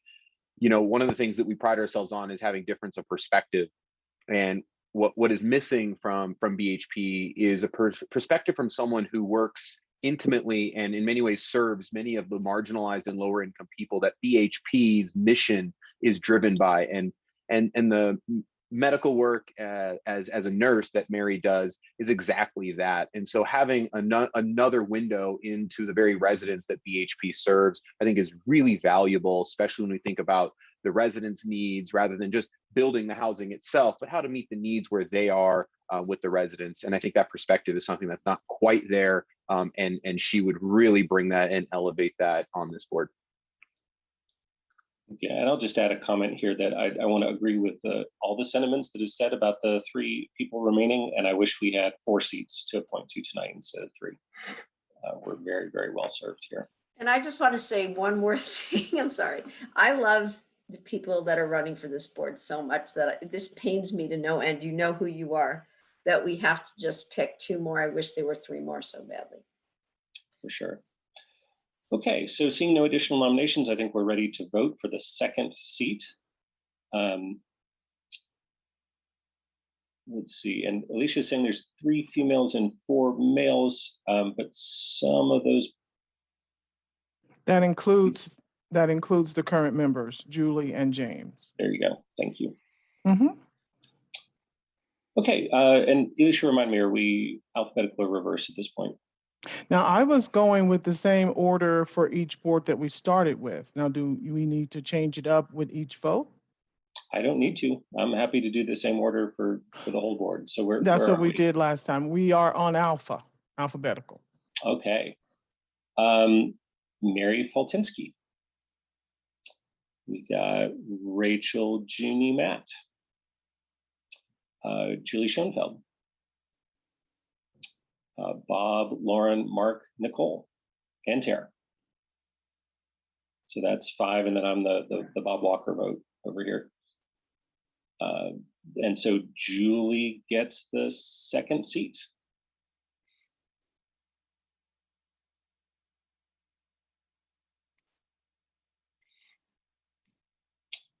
All right, so now we've got Mary Faltinsky and Bob Walker up. And does anyone want to make any additional nominations for this third seat? And Terry, you've got your hand up.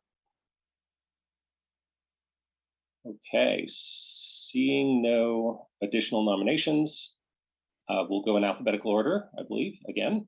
So Mary Faltinsky.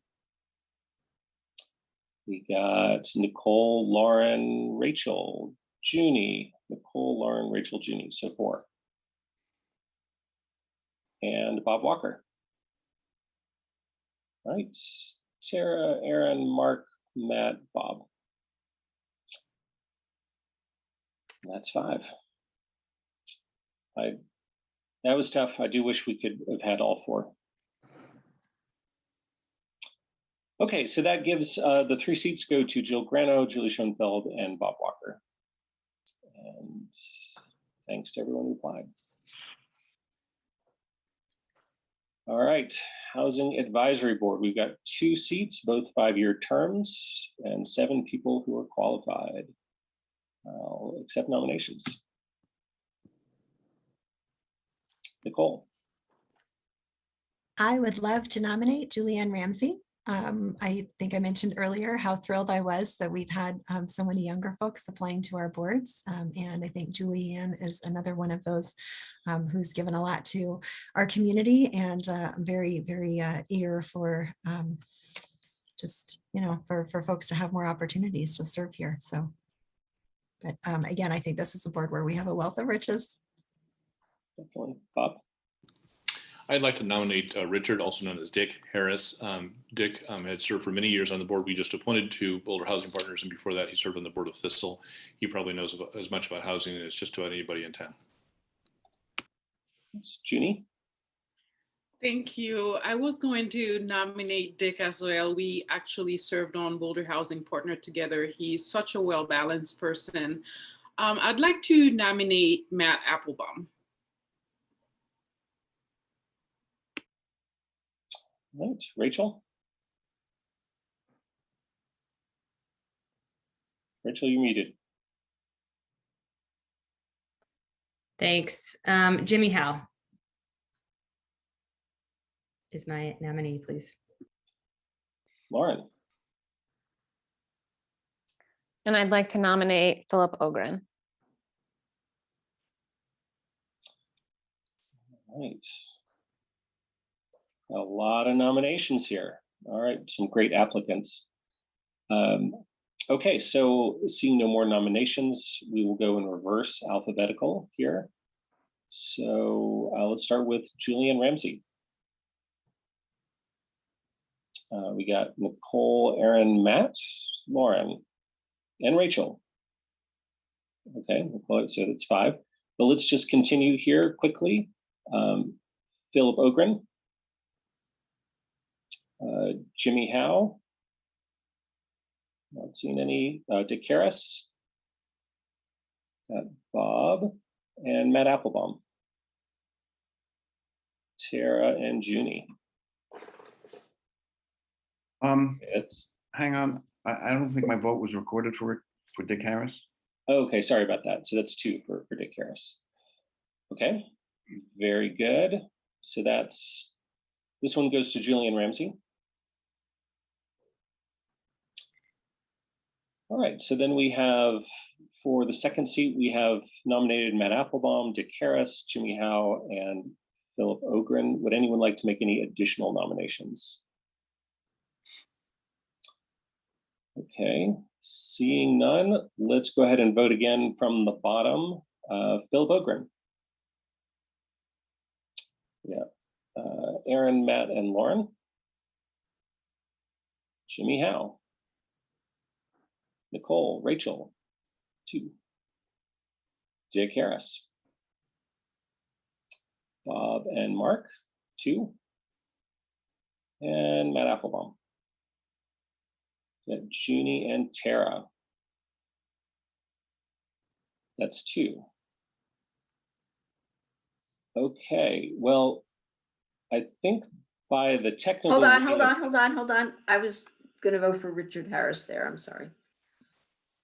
Okay. I raised my hand a little late. You missed. Okay, so that's 3 for Dick Harris and 1 for Matt Applebaum, then I think. Excuse me, that looks like 10 votes. 3, 4, 5, 6, 7, 8, 9, 10. We take 1 off there. We got 9 votes. Okay, so that, I think that has Matt Applebaum falling off. Thank you, Matt, for your application, your service. So I think we'll start over again with Dick Harris, Jimmy Howe, and Philip Ogren. Okay, Philip Ogren. We got 3, we got Aaron, Lauren, and Matt here. Jimmy Howe, Nicole and Rachel, Dick Harris, Tara, Mark, Junie, and Bob. So that's 4. Mm-hmm. Okay, so that means Jimmy Howe is the lowest vote getter with 2, falls off. It's like a long process here. Okay, so last round, head to head, Dick Harris, Philip Ogren. We'll start with Philip Ogren. Okay, we got Aaron, Nicole, Lauren, Matt, Rachel. So it looks like we got 5 there. And then Dick Harris. You want to just raise your hands? I assume we got 4. Tara. Switch those. Mark. There you go. What's that? So that was Tara, Mark, Junie, and Bob. So that seat goes to Philip Ogren. And I just want to thank everyone who applied here. We had a real wealth of of applicants, and I just want to call out, there's some folks, Matt Applebaum and Richard Collins and Dick Harris have all been in service in our community for many years. I just want to recognize them in particular for many, many years of service. Any of them or our other applicants could have done a fantastic job, but sometimes it's time to give some new folks a try and a shot. All right, Human Relations Commission. We got 2 seats, a 5-year term and a 1-year term. We have 6 candidates who are all eligible. So we're going to start with the 5-year term. And I've got Nicole. It is my honor to nominate Carlos Valdez for this seat. Carlos is just since I will forget to say a few words otherwise, I appreciate that Carlos is a worker in our community. I appreciate that he requested for the interview to be done in Spanish. And I appreciate his leadership within our community. And I think he would be a wonderful person on the Human Relations Commission. Thanks. Matt? Nicole couldn't have done a better nomination for Carlos, which I totally agree with, but I'd like to move to my second, which would be Ficker. I just absolutely loved the interview she brought, and I think her perspective is going to be fantastic, having just graduated at CU and where she currently works, and just that perspective I think is going to be very valuable for HRC. So hope she gets a good shot. Good. Lauren?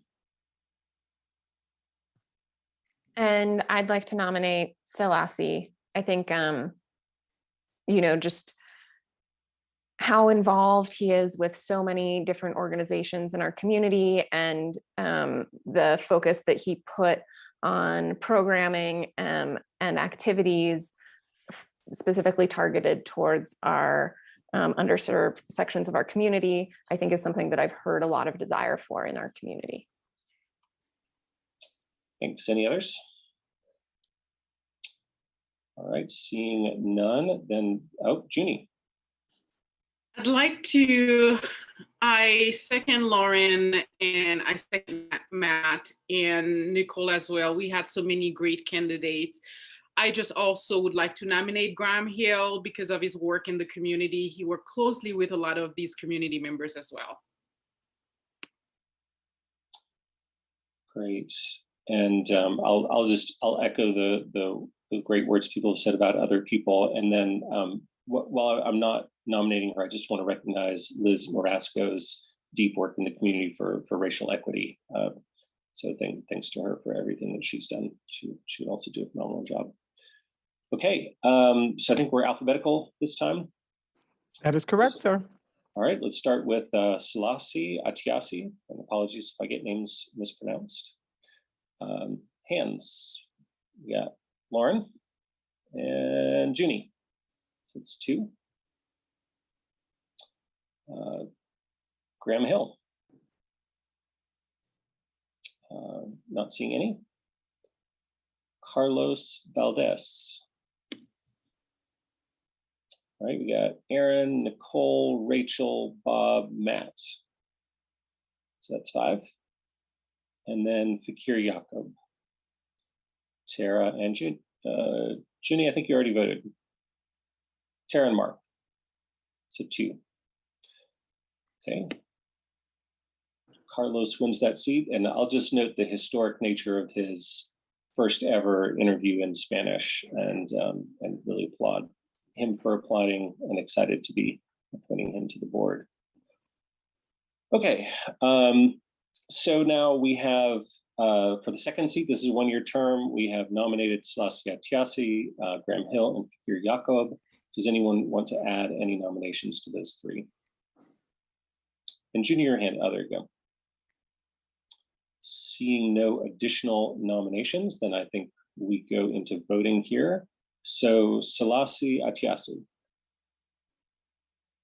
And I'm the only one, looks like. 1. Graham Hill. Junie for 1. Fakir Jacob. All right. Tara, Nicole, Lauren, Matt, Rachel, Bob. Congratulations, Fakir. Very exciting. All right.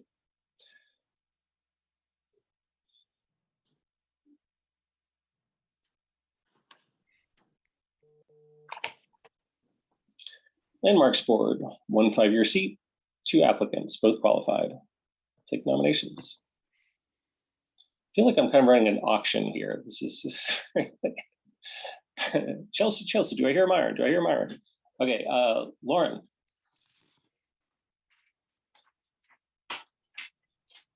Well, hands were going up slowly, so I was going to try and nominate both of them. I just can't. They're both so qualified for this seat. I'm going to nominate Chelsea. I think her background in rehabilitating structures to make them more sustainable really aligns with our city's goals. Matt? That Chelsea was going to be my nominee, so I'll be done with that. Bob? I'll nominate Myron Gutman, and as Lauren said, just really well qualified. Also, history professor, trained in archival research that we need for landmarking. He renovated and preserved 2 historic houses in Whittier, and I thought his answers about the balance between historic preservation and environmental responsibility were outstanding. Thanks for that. Okay, reverse alphabetical. Yes, sir. So Myron Gutman. Okay, Bob, Tara, Mark. Chelsea Castellano. Right, that's Aaron, Nicole, Lauren, Matt, Rachel, Junie. 6. So Chelsea gets the spot. Thanks. Congratulations, Chelsea. And I agree, Myron was also very qualified.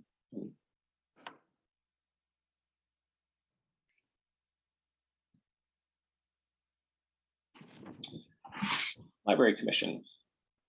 So I believe we appointed Michael Carr. Let's see. All right, so we got one 5-year seat. We got 2 people. Rachel. I was going to nominate Sylvia Weirba. Okay, Matt. Yeah, yes, second Rachel. Everyone's gone on the same track here, more or less. So thanks for that, Rachel. Tara. I have a question. Am I on mute? No, good. So if Sylvia is really the only candidate, right? Because Michael Carr already got appointed to beverage licensing, am I wrong? That's correct, yeah. Are So correct, then yes.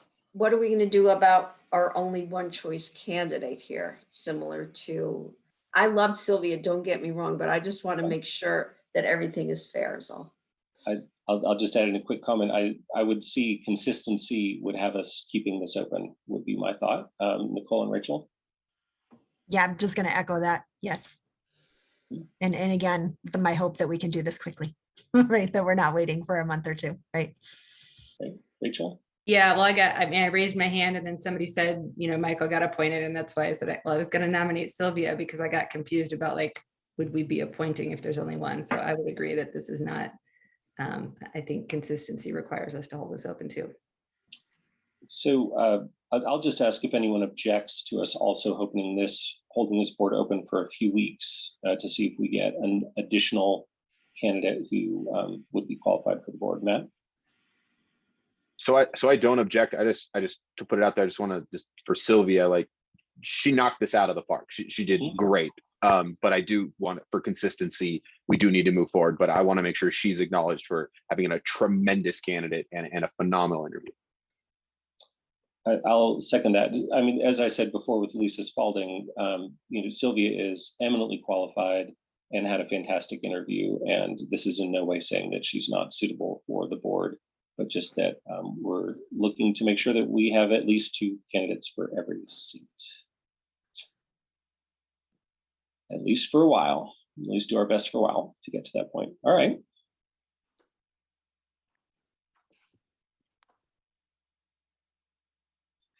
Okay, Open Space Board of Trustees. We've got 1 seat available. It's a 5-year term. And we have 9 people. Let's see, we got to get Tara out of here. Tara, did you already leave? That looks like a yes. Okay. All right, Tara's recused on this one. We have 9 qualified applicants. So I think we can dive in and start taking nominations. Matt. I'd like to nominate John Carroll for this role. And just to say a few words, John is an incredibly mild-mannered, even-keeled person. I would look at him as very much a steady rudder, never gets too high, never gets too low. And, he brings welcomed, needed diversity to this board. The fact that he got married on Open Space is a great plus. And I think the other part is, in his application, he didn't shy away from bringing up the elephant in the room, which is CU South. And I think that's an acknowledgement of exactly the issues that we have and not shying away from that. And really conveyed a clear equity lens in talking about marginalized communities regarding access and also, leaning into the discussions we have about Fort Chambers. So he just has a very clear understanding of the issues facing open space. And I think would just be an absolutely tremendous candidate for this board. And I highly recommend. Thanks, Mark. Yeah, I'm going to nominate Hal Hallstein. I've known him for a while, worked with him. I think he is excellent at what he does. It is very customary when somebody fills a short term to grant that person a full term. And he, in fact, has served as the chair of OSBT. And I'm not sure there's a very compelling reason not to allow him to continue in that role. Thanks, Lauren. I'd like to nominate Bridger Tomlin. I think that their experience with so many areas, different types of open space around our community was just fantastic. Good. Any other nominations? It's not seeing any. So I think, Alicia, if we skip a board, then I think we just go back to alphabetical. That is correct, sir. Great. Okay. Votes for John Carroll. See, I got Aaron, Nicole, Matt, Rachel, Bob. All All right, so that's 5. Hal Holstein, just finish this out. Yeah, Mark and Richard Tomlin. So you got Lauren and Junie. I didn't see a hand from you. Yes, my vote is for John Carroll. Okay, so that's 6 there. And then 1 each for Hal Holstein and Richard Tomlin. Okay, so John Carroll gets that seat. I just want to say note of thanks to Hal Holstein for his service. He's done an able job on the board these last few years, and really appreciate the work that he's put in. I think each seat gets looked at anew, but this is no comment on the quality of the work he's done, which has been very high. Planning board. All right, let me get Tara back here.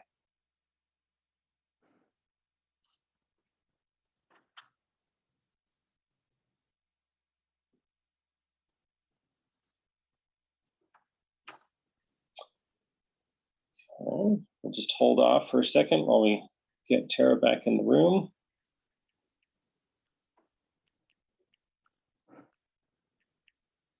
I'm here. All right, we got Tara back. And we've got a number of hands raised. Mark? No, I'm sorry. Should have lowered mine. Old hand. Bob? I'd like to nominate Mary Cooper Ellis. I'll just save my words now. Mary serves on the Uni Hill Executive Committee. She has a reputation for objectivity and fairness. She has a master's degree in both urban planning and architectural landscaping. And I think one of the things that the planning board, as great as they are, has suffered from is we've lost all of our professionals. We don't have any architects or design professionals or even real estate lawyers on this board, and we used to have lots of them. And so I think that Mary brings that. As a matter of fact, she used to serve on the equivalent of the planning board in Crested View. So she's already got a reputation for community service, and she is unshakably calm and collected. So I think she'd be a great addition to our planning board. Thanks, Bob. Nicole? I would love to nominate Laura Kaplan to this board. Laura has served our community exceptionally well as part of the East Boulder sub-community planning group. I think that her skills as a mediator, I mean, this is kind of literally what she does with her time during the day is, working with groups of people, helping to build consensus, trying to get to the heart of issues and, really moving communities forward on their goals. And I think these are exactly the qualities that our city could benefit from right now. Thanks. Tara? Oh, may I? Oh, yeah. Yeah, so one more thing. This is not a nomination, and because this particular person is going to be studying abroad this next year and noted that they would not have reliable internet connectivity. But I did want to note and thank Ariana Proctor for applying. I just Invest at CU is one of my favorite programs in terms of turning out highly qualified community leaders. And so I really see Ariana as being an up and coming leader in our community. I think that she would bring all kinds of perspectives that this board has never had before.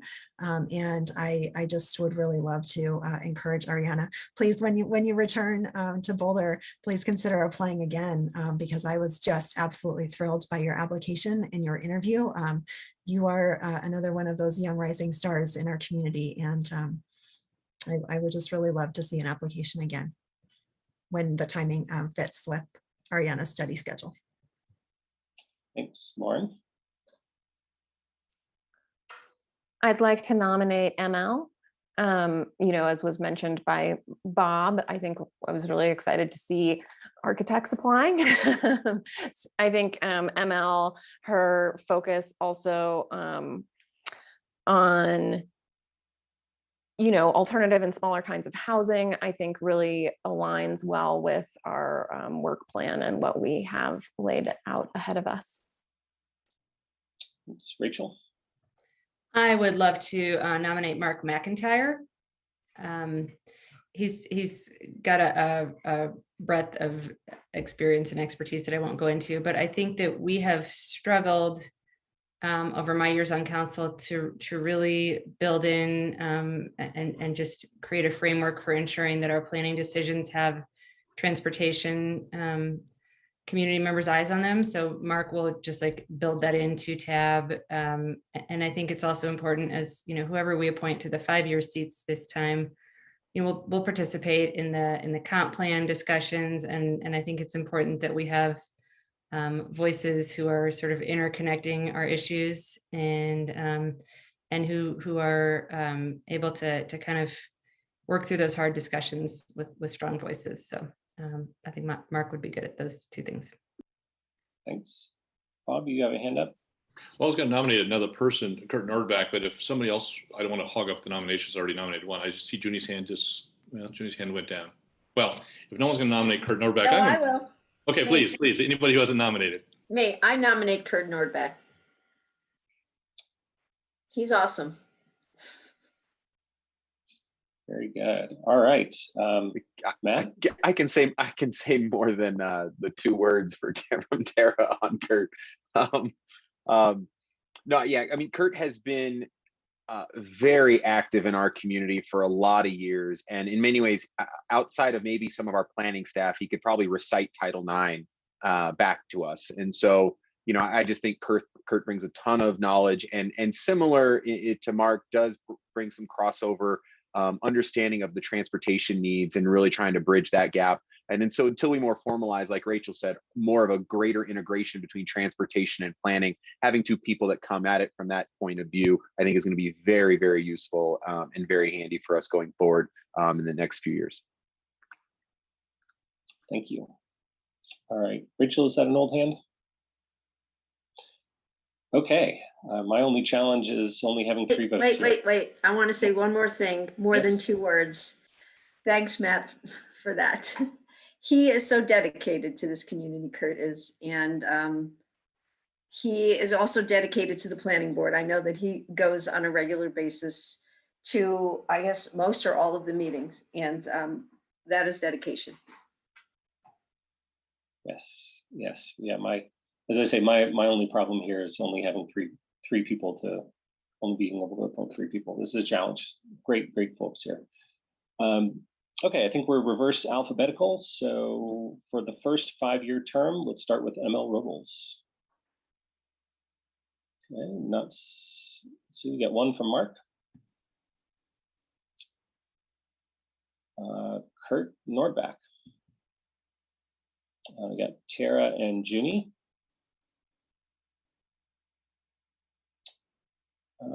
Mark McIntyre.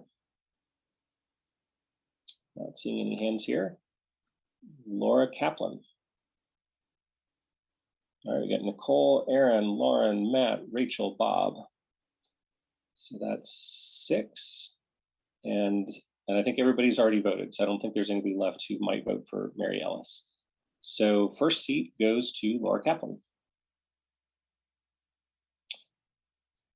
Okay, so now we have 4 people nominated for the next 5-year term: Mary, Mark, Kurt, and ML. Does anyone want to add any additional nominations? Okay, seeing none, let's start over again with ML Robles. Mayor, I saw Councilmember Spears' hand up. Oh, sorry, I didn't see a hand. And I'm sorry, Aaron, I was just wondering if this is an opportunity where rather than nominating, I could make a comment about somebody that I did not nominate the first time. Is that appropriate or no? Go ahead. Okay, I just wanted to say that I'm not going to echo the comments about ML being a practitioner. I just also wanted to note that ML is one of our few kind of bicultural, bilingual applicants to boards. And I just greatly appreciate the perspective that folks can bring when they're fluent in another language, especially one that's spoken by a large group in our community. So that's my comment. Any other comments before we get into the voting? All right, so from the bottom, ML Robles. All right, we got Nicole, Aaron, Mark, Lauren, Rachel. That is 5. Let's finish it out. Kurt Nordback, Tara, that's 1. Mark McIntyre, Junie and Matt, and then Mary Ellis. That's Bob. Okay, but ML crossed the 5 line, so ML gets the other 5-year term. Okay, so we have still Mary Ellis, Mark McIntyre, and Kurt Nordback for this last 2-year term. Does anyone want to make any nominations or offer any additional comments? Okay, that's our last one. Let's go with Kurt Nordback. So we got Bob, Jeannie, and Tara. And Mark McIntyre. We got Aaron, Nicole, Lauren, Matt, Rachel, and Mary Alice. Mark, that gets us to 9. So Mark McIntyre gets the 2-year term, I think with 5 votes. Rachel, did you want to offer a comment? I did. Congratulations to those who were elected. This was a really, I think a lot of us liked a lot of these people, and especially sort of, anyways, I wanted to suggest specifically for people who were not appointed that we do have openings on like BOZA, which requires some expertise and knowledge, and it would be great if you all considered applying to that board, and I really appreciate it, and this was just hard, so thanks. And design advisory board, sorry. More relevantly, perhaps even design and any others that are relevant, but that one stood out. And I'm sorry to forget about Dab, your board, Lauren's board. Bob? I'm going to make a suggestion, which is probably a little premature, but since Mark McIntyre still has a year left on TAB and presumably would be resigning from that as we appoint him to planning board, and since we have such wonderful candidates, as we'll see in a few minutes on TAB, I'd like to suggest that we at least provisionally, subject to Mark's resignation, appoint an additional person to TAB. That way, since we have great applicants, I believe, we'll see in a second, that we fill all those spots, including Mark's spot. Great point, Bob. Let's just nail that down once we get to TAB. But great point. And I'll just echo that this was really tough. That one where I would have loved to appoint more people, and echo Rachel's encouragement of applying to one of the other boards that's still open, because we could certainly use your expertise in other areas. Okay. What's the next one? Parks and Rec, right? Tara, I'm afraid you got to go away again. All right, so we've got 2 terms here. We got a 5-year term and a 3-year term. We've got lots of qualified applicants. We got 12 people here. And we will start with the 5-year term. Rachel? Well, I believe that is an old hand, but I will go ahead and it would be my honor to nominate Anita Spears. Bob? It would likewise be my honor to nominate Sunny Vanderstar. Nicole? Thank you. While I'm looking this up in my spreadsheet, I just want to add a note about Anita. She would have been my nomination if Rachel didn't beat me to it. And I just greatly appreciate the diverse experiences that she would bring to Parks and Rec Advisory Board, as well as just her wonderful application and interview, which I appreciated very much. I would like to nominate Neil Henderson. I greatly appreciated sort of his talk about practitioner, right? Practitioner and sort of the recreation center world as being a fitness instructor. I thought that was a really unique perspective. So thank you. Thanks. Okay, any other nominations? Bob? Well, I'm going to defer to Lauren since she hasn't nominated anybody yet. Lauren? I was going to nominate Carrie Tanner. I think her experience creating boards and commissions, works with Park and Rec, that's just so much relevant experience there. That was my nominee. Thank you, Lauren. Mark? I'm going to nominate Tom Sauvignon. I think he's diligent, bright, and could perform the role very, very well. Thank you. Good. All right.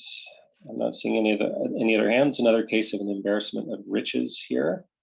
So I believe we are alphabetical this time. So let's get started with Neil Henderson. All right, not seeing any votes. Tom Souvenir. Mark for 1. Anita Spears. That's Aaron, Nicole, Lauren, Matt, Rachel. So that's 5. Carrie Tanner. Not seeing any. And Sunny Vanderstar. Got Bob. I think I didn't get a vote from somebody. Maybe Junie, did you record a vote? Oh, you for Sunny? All right, Sunny. Okay, got it. So 2 for Sunny. All right, well, we had Anita cross the 5 lines. So Anita Spears gets the 5-year term. Congratulations, Anita. And now we will do the 3-year term. We've got Neil Henderson, Tom Souvenir, Carrie Tanner, and Sunny Vanderstar nominated. Does anyone want to add any additional nominations to that list? Not seeing any. So we can start in on the voting. Neil Henderson. Got Nicole for 1. Tom Souvenir. Mark for 1. Carrie Tanner. We got Aaron for 1. And Sunny Vanderstar. All right, we got Lauren, Matt, Rachel, Bob, Junie. So that's 5.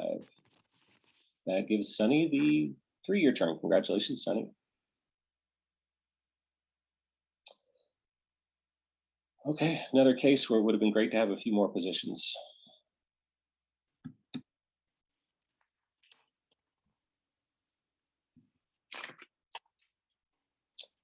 All right, Transportation Advisory Board. So there's one 5-year seat open, but there's also someone who looks like they will be moving over to Planning Board. So Teresa, do you want to advise us on what to do here? Yes, thank you, Mayor. While efficiency would counsel to appoint for what we know is an upcoming vacancy, we don't currently have a vacancy. So we can only appoint for the vacancies that we have. Thank you for clarifying that. So I guess we will be appointing to 1 seat tonight. And then what I would say is, we can open this board. Well, we'll see. I mean, when I think we'll look to our boards and commissions subcommittee for a recommendation here that when and if Mark resigns from the board and creates an opening on how to proceed, whether we just take the many other applications that we had or add additional to them, I'll look to that subcommittee for recommendation when the time comes. Mark? Yeah, I just wanted to ask a question of Teresa. You're saying it's not possible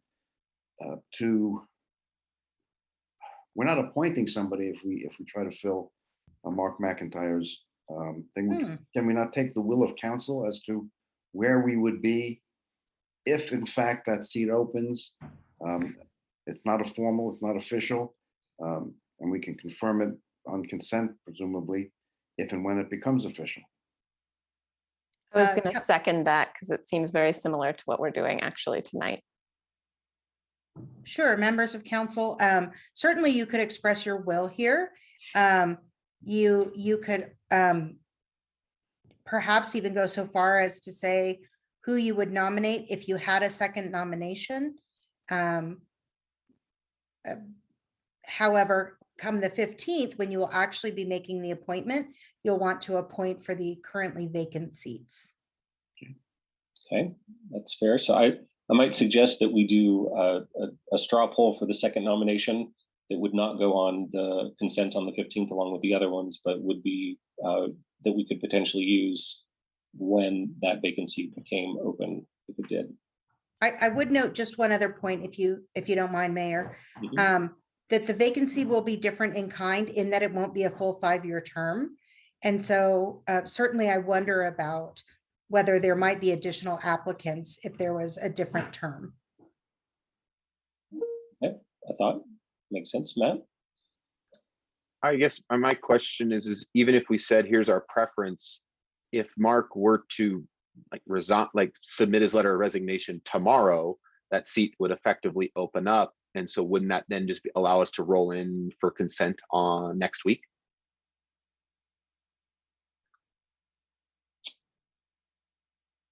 That's a question for me. Yes, I think so. Yeah.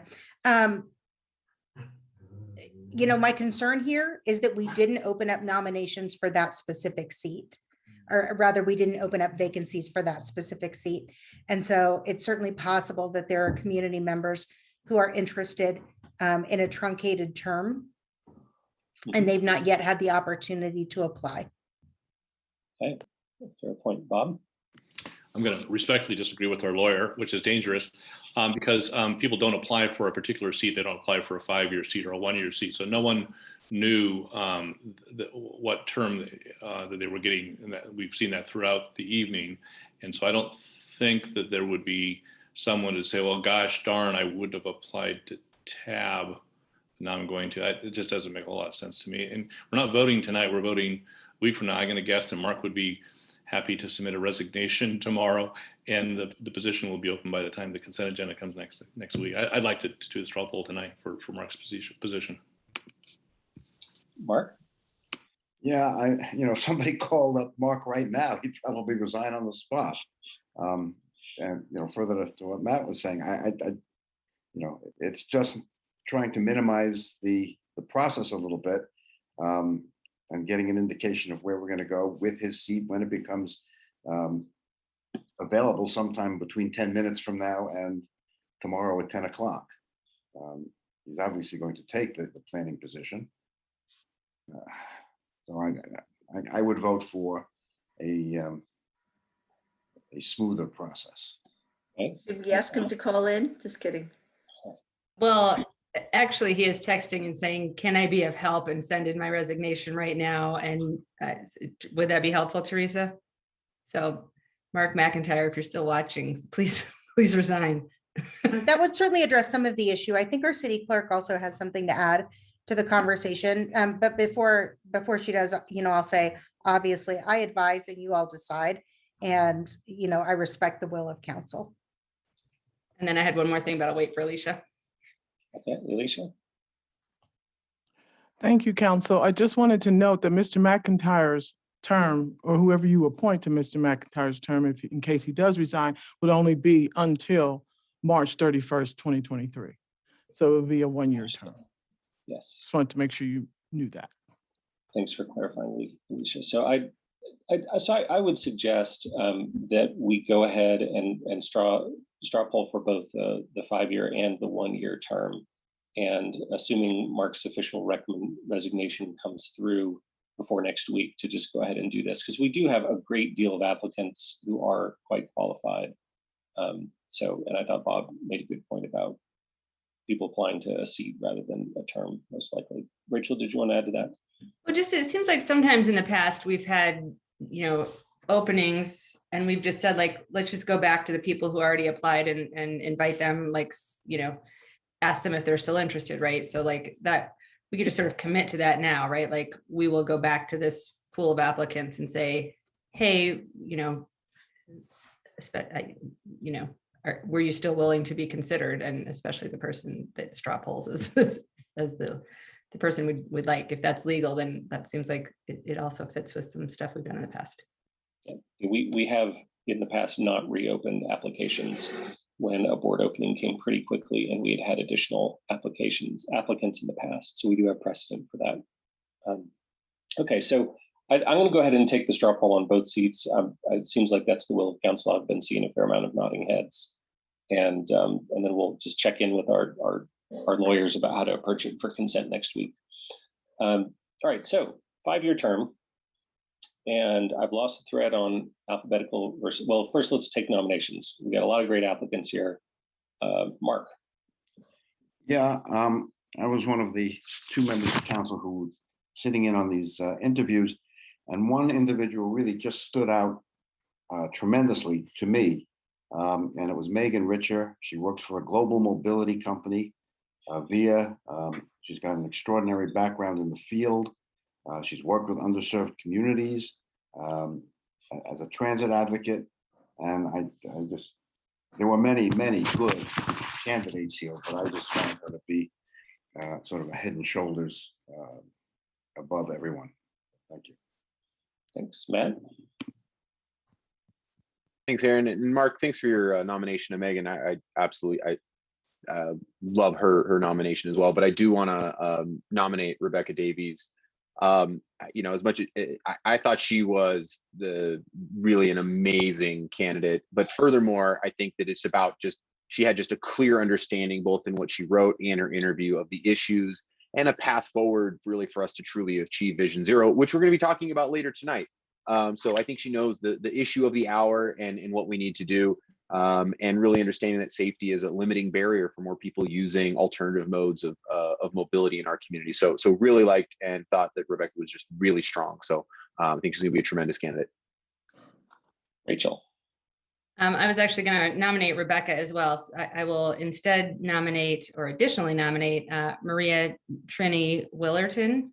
But I just want to mention about Rebecca that I appreciated that she lives in Southeast Boulder. And when we just rolled out the CAN core arterial network, if you look at that map, Southeast Boulder is not well covered there. And there's also a dearth of representation from current tab membership. I think everyone's north of Pearl and I don't know, west of 28th maybe, but we are very concentrated geographically, and where you bike and live does matter when it comes to transportation knowledge.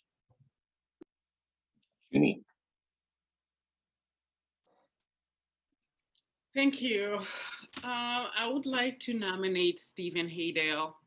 He is, again, a transportation advocate, like many of the people who've applied.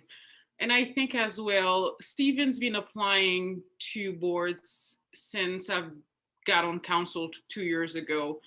And I don't think he's gotten into any boards. And I think we tell people to come back and apply. And he's well qualified as well. And all our applicants are well qualified, or people who care about the community. And I hope that council will give him the opportunity, because he keeps coming over and over again each year and not being selected or appointed. Thank you. Lauren. I'd like to nominate Ariel Schlossberg. Just their experience, having grown up, gone to undergraduate and graduate school all in Boulder. I think that they've experienced this transit system in a number of different ways as their own personal transit needs have changed. They not only understand a youth perspective, but also because of that, their changing need and understanding sort of a role of being more dependent on public transit. I think that they will represent a more diverse set of needs beyond their own. Thanks, Bob. Yeah, I just want to say a few more great candidates nominated. I want to say a few more words about Trini Willerton. She was the founder and is the head of It Could Be Me, which is a survivors organization of people who have been on non-motorized vehicles, particularly bikes, who've been hit by cars and have survived. And Trini is a survivor. I think it was 4 years ago that she was in her accident. And I can't think of anyone better to serve on our transportation advisory board and figure out how to make our roads safer for walkers and bikers than someone who has already suffered that consequence. And as somebody mentioned, we're going to talk about that a little later tonight in Vision Zero. And I can't think of anybody better to lead our Vision Zero effort than someone who barely survived a traffic accident herself. Thanks for that, Bob. And I'll echo those words. I've worked with Trini on that project. I've been very impressed with what she's accomplished there. Okay, I'm not seeing any other nominations. Let's see, I think we're reverse alphabetical this time around. So let's start with Trini Willerton. We got Bob and Tara for 2. Ariel Schlossberg. Not seeing any hands. Megan Richer. Got 1. Stephen Haydale.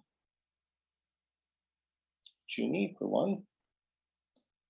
Rebecca Davies. Nicole, Aaron, Lauren, Matt, Rachel. So that's 5. Okay, Rebecca gets the 5-year term with 5 votes. And so I'm now going to take a straw poll for the potential opening. It's not terribly potential. I did get an official communication from tab member Mark McIntyre with an official resignation. So it does seem like that position is opening up. So, but let's just call it a straw poll, and then we'll figure out exactly how to proceed forward for the 1-year term that's opening up. Does anyone want to make any additional nominations? Seeing none, let's start with Trini Willerton again. Nicole, Aaron, Rachel, Bob, that's 4. Ariel Schlossberg. Lauren, for 1. Aaron, can I put Yes. in with Trini, please? I'm sorry. Sure, go ahead. So Tara, add that in for 5. Let's finish this out though. Megan Richer, Mark and Matt, 2, and Stephen Heidel. That's Junie.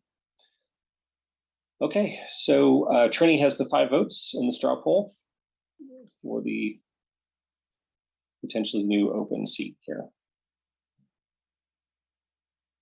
Okay, well, congratulations, Rebecca, and provisionally Trini, and thanks everyone else. There really were such good applications. I could have voted for at least 7 of those people easily. We got Nicole. Did you want to make a comment before I talk about this board? I did want to make a comment. I just wanted to remind folks that I think Elisha put up like 6 boards at the very beginning that still need applicants, and we've discovered a couple more tonight. So I really want to encourage people that that at least for me, a lot of folks are left that I would still love to see on board. So I hope those of you who are interested might consider applying to another board. Absolutely.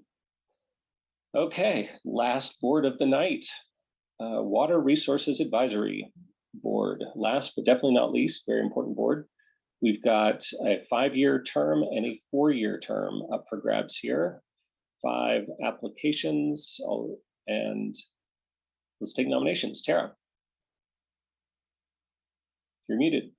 I nominate Barbara Amy Broughton. Matt. I nominate Steve Maxwell. Any others? Okay, I believe we're alphabetical this time around. So Barbara Amy Broughton. Nicole, Aaron, Mark, Lauren, Rachel, Bob, Matt. So I think is that 7? Oh, and Tara and Junie. Does that make it unanimous? Wait. Rachel, what's up?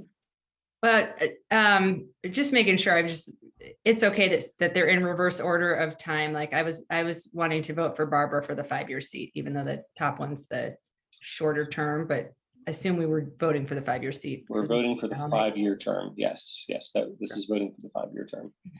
So that looks like it was 9 votes there. So Amy Broughton gets the 5-year term.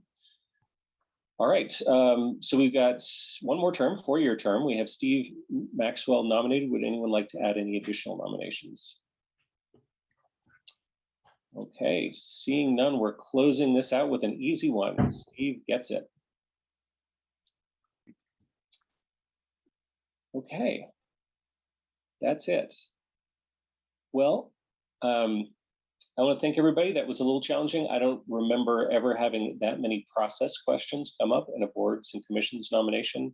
So thanks for wading through all of those with us.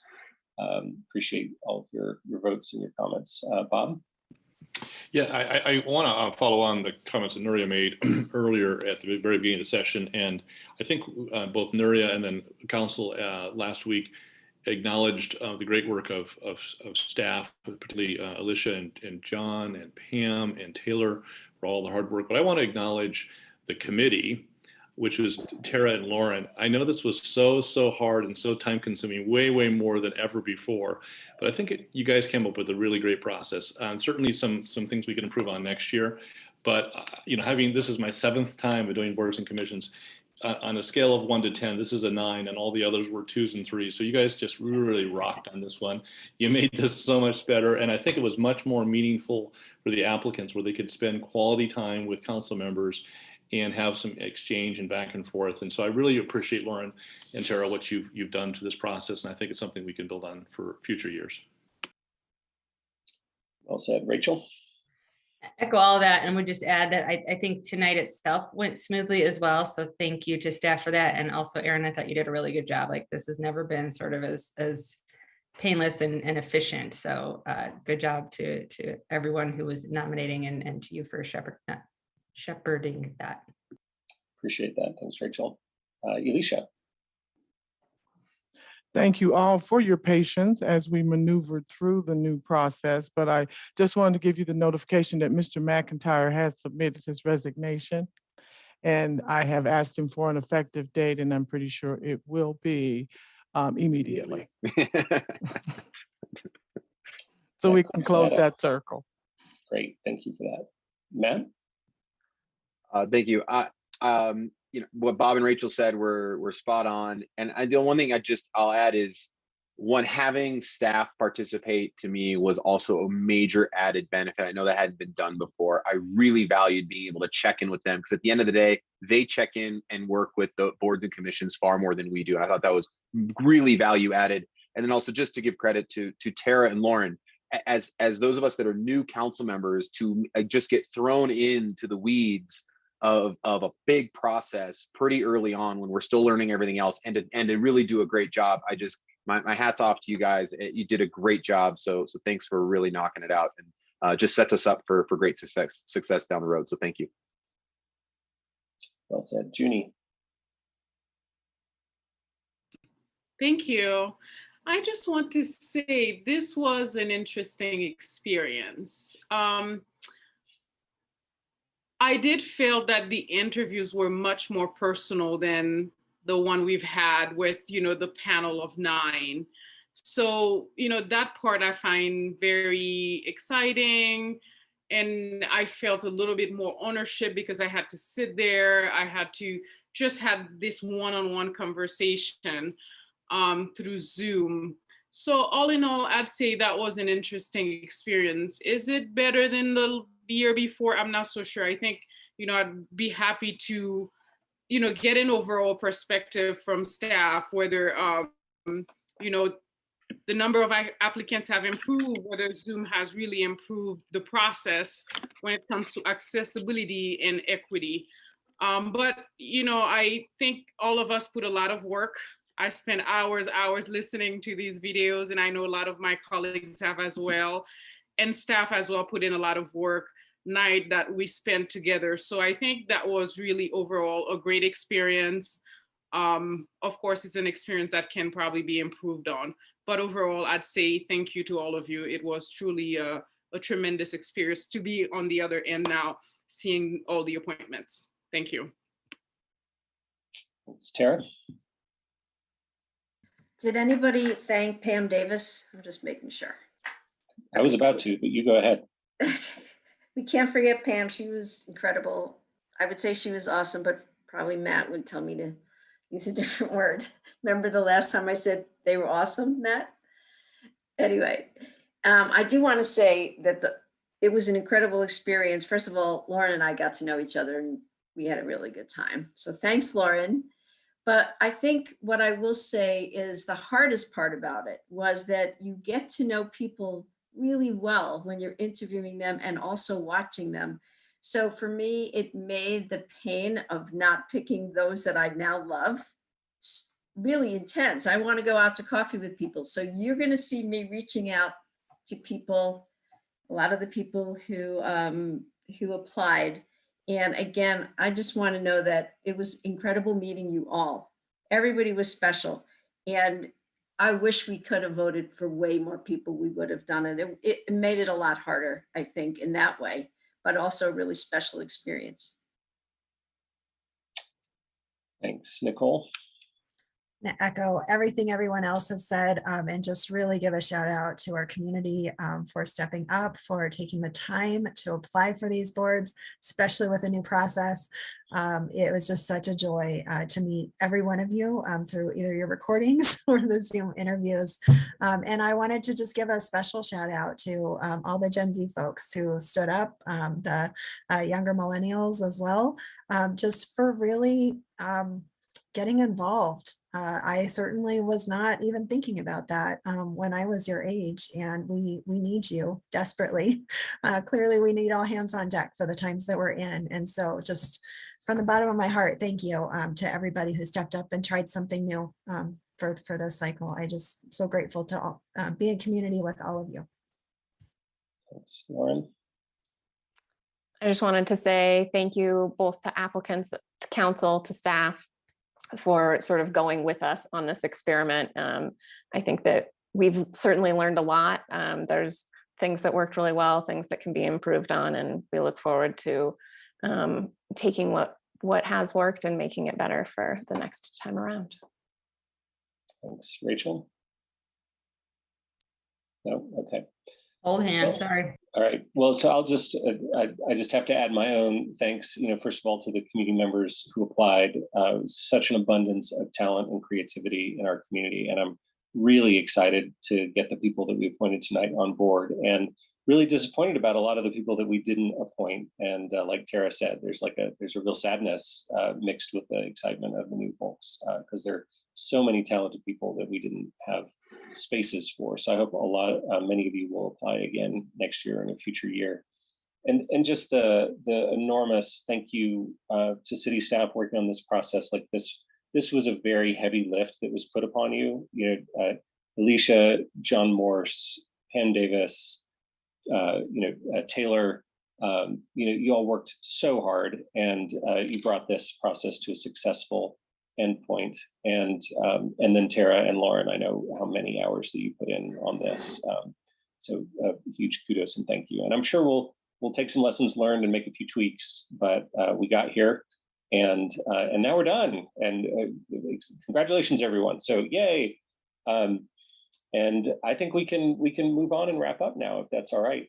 And I'll just say I found the last 2.5 hours to be exhausting, so maybe we can take a 10-minute break before we hit the last item. Great, so let's come back at 8:35.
started.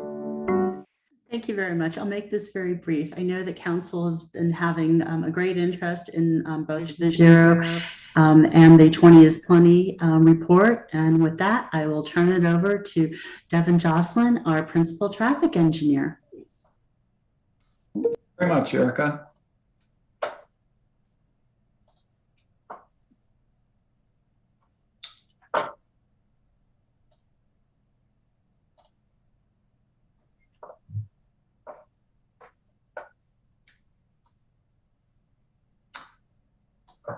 All right, well, good evening, Mayor Brockett and members of council. My name is Devin Joslin, and I'm the principal traffic engineer for the city of Boulder.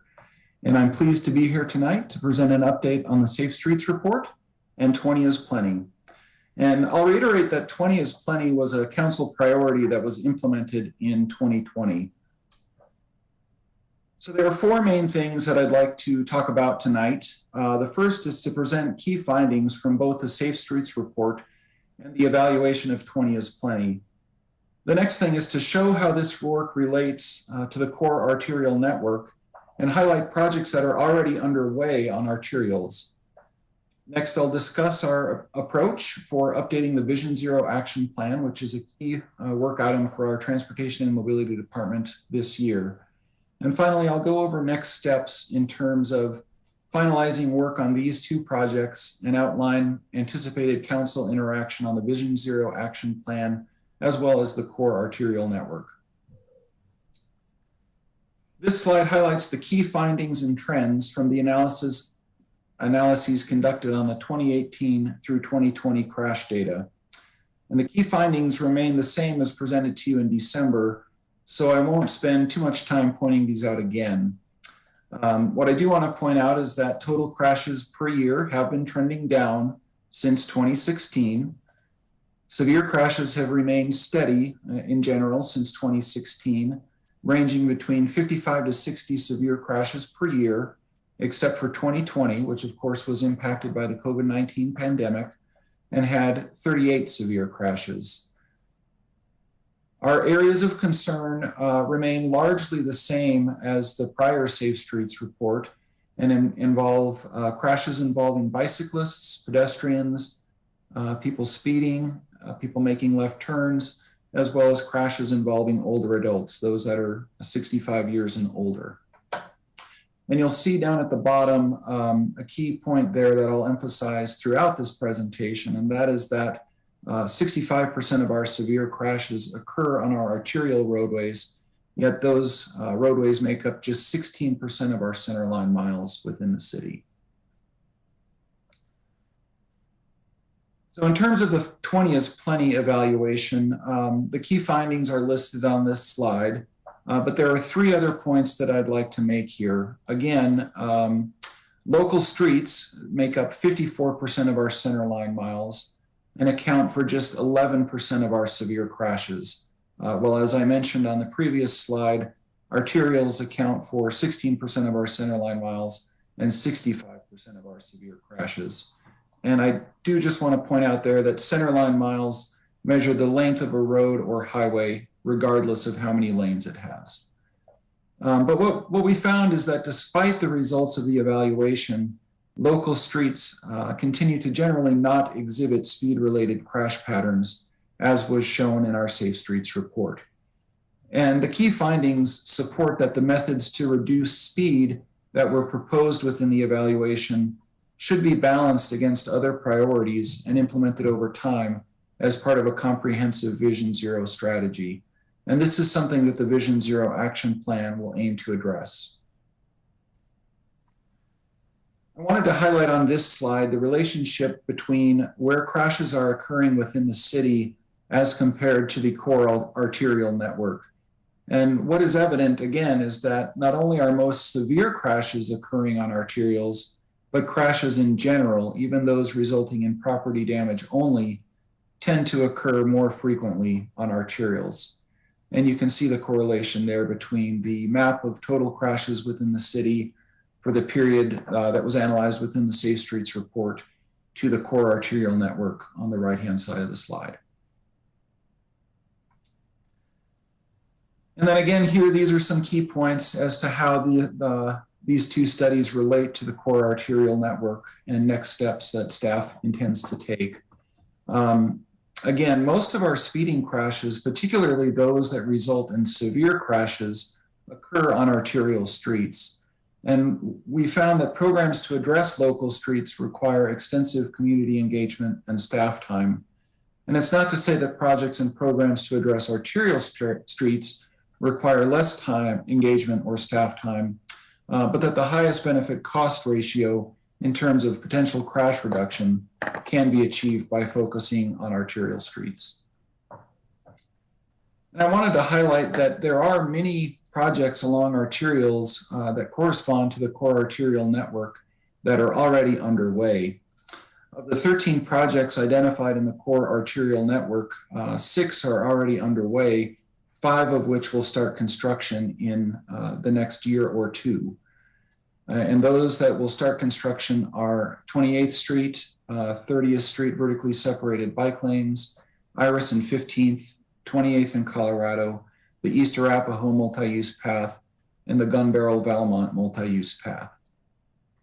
And our key focus areas within the core arterial network are pedestrian and bicycle facility enhancements, as well as traffic signal system upgrades. I want to transition now to talking about our approach for the Vision Zero action plan in our strategy to update it this year. And the goals of the Vision Zero action plan update are shown here. We envision the plan to be a key component to helping the city achieve Vision Zero. And we recognize that as we do this work, there will be competing interests and priorities along the way. And we see the plan, though, as being foundational to guiding discussions with council in a data-driven way that considers both crash history and equity elements to prioritize and implement projects. We want the Vision Zero action plan to use a data-driven approach to recommend proven safety countermeasures that both complement and enhance the core arterial network and address clear crash patterns that emerge.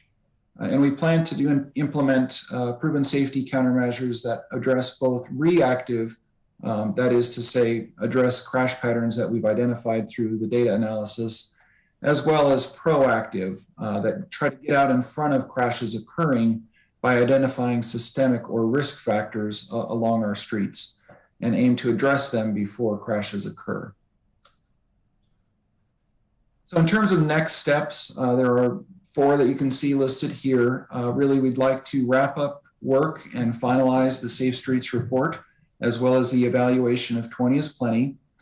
We intend to begin work on the Vision Zero action plan later this month through solicitation of a consultant to help us with that effort. And we also intend to begin assembling teams to work on core arterial networks. And one of the ones that we intend to prioritize is the baseline vertically separated bike lanes.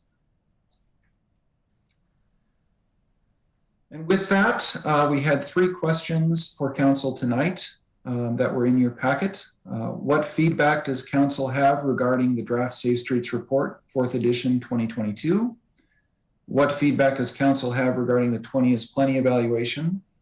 And what feedback does council have regarding the proposed approach for completing the Vision Zero action plan in 2022? And that concludes my presentation. Thank you. Thanks, Devin. That was both very informative and succinct. I appreciate that. So let's start off with see if you have any questions for staff from council members.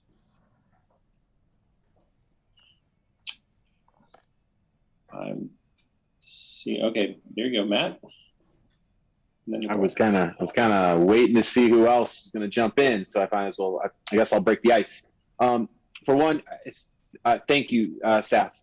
Erica, Devin, I think that report is really great in the sense that it sets a really important baseline for us and really sort of tracks a lot of these important trends from which we can evaluate our successes going forward, especially as we have some clear goals and outcomes that we want to achieve. So first, that's just really good stuff. and thanks for already wrapping in, which is really recent with the CAN, and wrapping in a lot of that in how it folds Division 0 and the Safe Streets. I think the ability to sort of adapt pretty quickly, given we just sort of made that change at our retreat, within 2 months. Again, credit to the department and working with TAB to make those adaptations. So first, just thank you for that. I do have a question with the route, and it wasn't mentioned in your proposal, but it is in the Safe Streets report. It's pertaining to photo enforcement program. I know that was a part of it. And I was just curious, because we have such good metrics on everything else we're doing. I was wondering if we had any data showing, like, is it reducing running red lights? Is it creating, are we having the positive benefits that investing in that infrastructure is designed to achieve? And then really there's a budgetary question that are we necessarily raising the funds from it to cover the cost of doing it? And so I'm just sort of curious about where that photo enforcement is in terms of achieving the outcomes that they're designed to propagate. Sure. So in terms of photo red light enforcement, we have found that that is a very effective program at reducing red light running crashes. We have about 11 photo radar cameras throughout the city. And I don't have the numbers at the tip of my fingertips, but I know it has been effective at reducing crashes. And we could certainly get back to you with more exact information on that.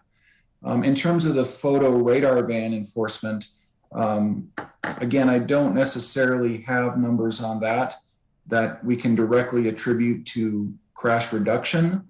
What I will say is that in terms of 20 is plenty, what we did find is that following the change to 20 miles an hour, we did see for the sites that we evaluated an increase in the violation rate per hour on the streets where the photo radar van was deployed.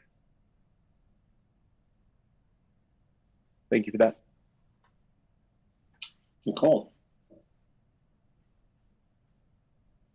I just had a few questions. I love the study, and I loved having statistics and tests and things there. That was wonderful, and I think very helpful for me just in thinking about ways to interpret the data and the conclusions from the report. So thank you for that. And I just had a couple of questions about the data. One of them was, and maybe this is just I think it's a question, but having severe crashes as just sort of a total number, and then having the total crashes as a total number. I'm wondering if the data can be presented in terms of percentage of total crashes that are severe, because for me, it's that difference in how those two are showing up that is quite concerning, right? So our total crashes are going down, but our severe crashes are staying steady, which means that they're likely making up a bigger number of the total. And that, for me, I think just helps me grasp why some of the proposals that are, there in terms of focusing on some of the arterial streets is so essential, right? Because we really do need to decrease these severe crashes. So I think that was a question, just if the data could be presented that way as well. And I apologize if I missed it and it was in there. And then the other question that I had was just whether there are any sort of insights about why the arterials versus the local streets are kind of increasing crashes. And I think, you went into this a little bit in the report in terms of sort of narrower streets and things like that kind of naturally reducing speeds, but I wondered if is it volume of traffic? Is it speed? Is it, if you could shed any light on that. And then my last question was just about an interaction in terms of the severe crashes that are happening kind of by location, right? Local streets versus arterials. Is there an age interaction there at all, or do we have data to know that based on who is the victim of the crash? And the reason I'm asking this question is because I do hear from parents who are living in some of these neighborhoods that they are concerned about people speeding on those streets and the risk it poses to their child. And I was wondering if we had any data that could speak to that. Not to say that it is it is tragic and awful when anybody is involved in a crash. So I just want to express I'm not saying that anybody matters more or less. This is just a question, particularly to inform the folks who may be concerned about focusing on these arterial streets where a lot of the crashes are happening. Yeah, thank you for those questions. To your first one, I would say what we did in terms of representing severe crashes that you probably saw in the report, and it's how we identified our areas of concern, was we did pull out those crash types where the severe crashes represented a significant percent of the total crashes relative to that crash type.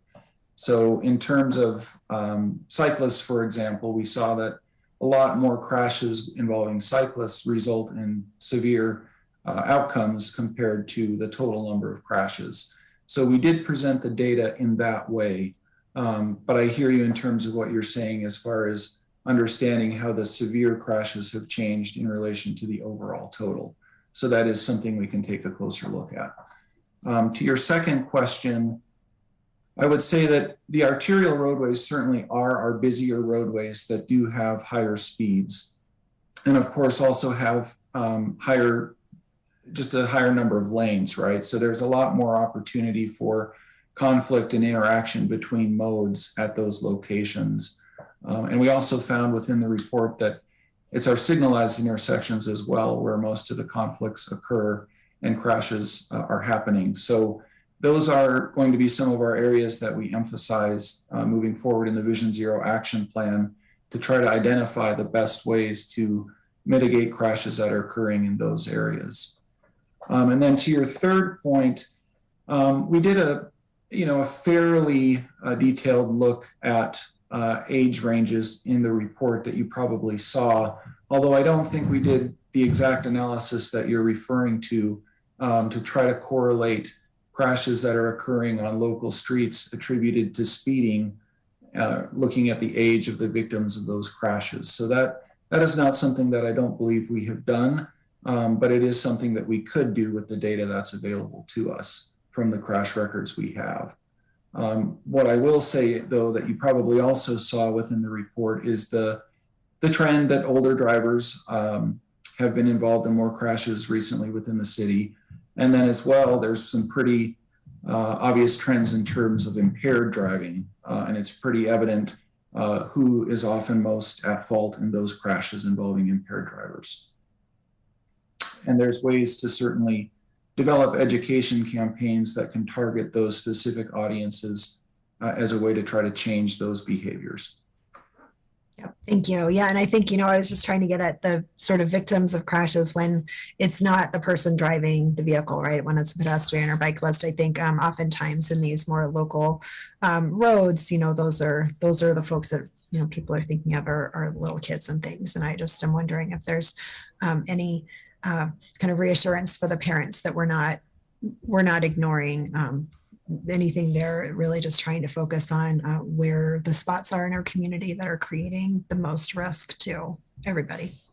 Sure. And we do have ongoing coordination meetings between transportation and mobility staff and the Boulder Valley School District staff to try to get out ahead and address issues of concern around schools. And that is something that we do take very seriously as well. Great, Lauren. Thanks. So I thought the packet graphically, everything's beautiful. Thank you. So much good data in there. Moving forward, I would love to know, you mentioned about preventative measures. I think I've asked this before, but is it possible to have our red light cameras or speed cameras look at intersections and do used to identify near misses? I know that that's something I've heard other communities do to try and look at designs of particular intersections before they're sort of overhauled and updated. And as we look forward, I was just wondering if we have the capabilities to do that kind of analysis. My understanding is that would require a separate camera system beyond our photo red light camera system. It would be a more robust camera system with the analytics you're talking about built into it. I would say that we are working toward that, we are working extensively throughout the city to upgrade our fiber backbone, which will allow for better data transmission and reception from those types of devices that may be put out in the future. I think we're probably taking more of a wait and see approach with that, I would say. And it is something that is being discussed and talked about as part of a broader smart city project that's going on within the city as well, looking to develop a framework for how the city strategically deploys those types of devices throughout the city to make sure that everything we do deploy is cross-talking appropriately across our network, if you will. But I think what we intend to do as part of the Vision Zero action plan is look at some of the factors that may be contributing to crashes and begin to overlay those risk factors on top of each other to identify areas within the city where crashes may be most likely to occur. And it may involve things like, where are we seeing our our impaired crashes, or where do we have bike lanes that are directly next to traffic and maybe don't have a buffer next with them. And some of them may just be, where do we have roads that have speed limits above 35 miles per hour, for example. Those are some of the kind of risk factors that we may overlay on top of each other to try to proactively get out ahead of where crashes may potentially occur on our system. Okay, thank you. Matt, do you have a follow-up? Pardon me. Yeah, I mean, it's kind of a general planning question, which is, looking at the CAN and all those pieces, acknowledging that they do require a long runway to get done, and also, carry a significant expense when you look at sort of all of them packaged together. My question is there anything you need, at least from council, to maximize the ability to get funds, be it Dr. Cog or Safe Street grants? Is it staffing? Is it capital funds for matching opportunities? I'm just sort of generally asking, are we in the best position possible to take full advantage of the resources that are coming down the pipeline to make the most use of these plans and more or less expedite a lot of this stuff so that we can turn those numbers that might be either static or go in a different direction, in a more positive direction, as quickly as possible? I could answer that just briefly. I think that in terms of the department itself, we try to keep within our budget. And certainly whenever we have an additional ask and so forth, we do that in the context of the budget, going forward. And I think that we really have tried to work together with TAB and with the community and the council, both in the past and certainly going forward, to be able to address those issues. I think that, in terms of what Devin was saying, that we are just getting, we've just gotten this information back, we've just gotten the CAN, and so we're trying to find ways to be able to use our resources to leverage that first. And I just want to say thank you so much for your invitation to ask, but we'll ask within the context of the budget overall that's coming forward. So thank you. I'll just add to that, Matt, and I appreciate the question because I just appreciate Erica and her team so much. But certainly, as we do think of funds that are coming down the pike, whether that's the federal transportation or infrastructure package or other potential ARPA opportunities or things, will certainly be involving and putting that. There is a process in place for departments to think through that. And so please know that we will be leveraging every last dollar we have to make them stretch as far as we can. And I know Erica and her team have a key eye on anything that could apply to them. All right, thanks for all that. So those are the questions I'm seeing. So we had 3 questions for us. So the first is, what feedback does council have regarding the Safe Streets report? And I'll just say it was very informative, and I appreciate how you're using the information to take a data-driven approach towards making our city safer in the next steps. So very well done. I'll just throw that out there. Any other comments? Not seeing any other. Oh, there you go, Nicole.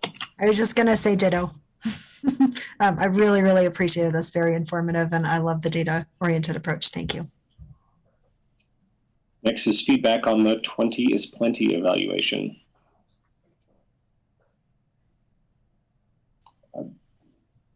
I'm trying to take the lead here, but I'm not seeing any hands. It was informative. You know, oh, there's Matt. Matt, go ahead.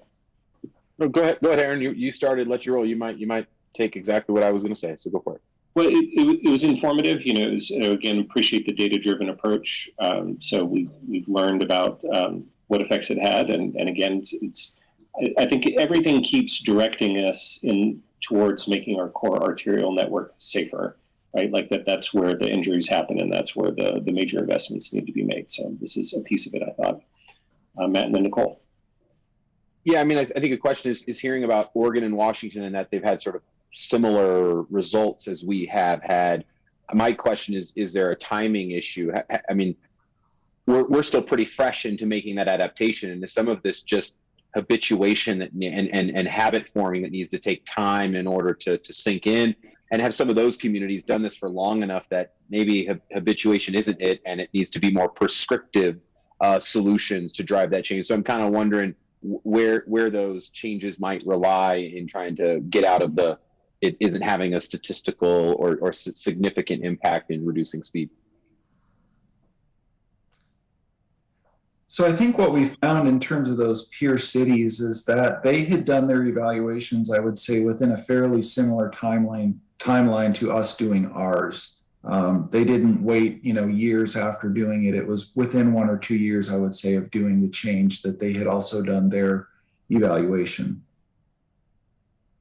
But I think similar to our study, the belief throughout the industry is that it really is the street design that drives speeds, as opposed to just the posting of signs or changing of the default speed limit.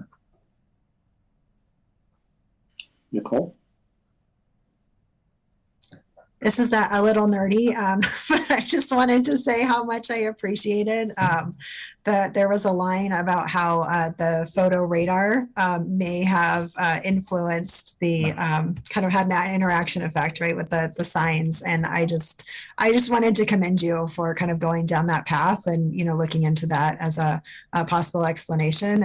It was very pleasantly surprising to me to kind of read that level of detail in this report. So just truly outstanding work. Thank you. Thank you. Okay, and then finally, what feedback do we have regarding the proposed approach for completing the Vision Zero action plan in 2022? I'll just once again start, just big thumbs up. Y'all are doing great work. I'm excited for the next steps. Other comments? All right, I guess we're all a little tired. There's not as many comments as usual, but I'll just once again say just fantastic work. Really appreciate the data-driven approach and great presentation, and the packet was really helpful too. I look forward to the next steps. Great. Well, thank you very much. Appreciate it. Thanks. Okay, anything else? All right, well, in that case, at 9:05 p.m., I'll gavel is closed.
you.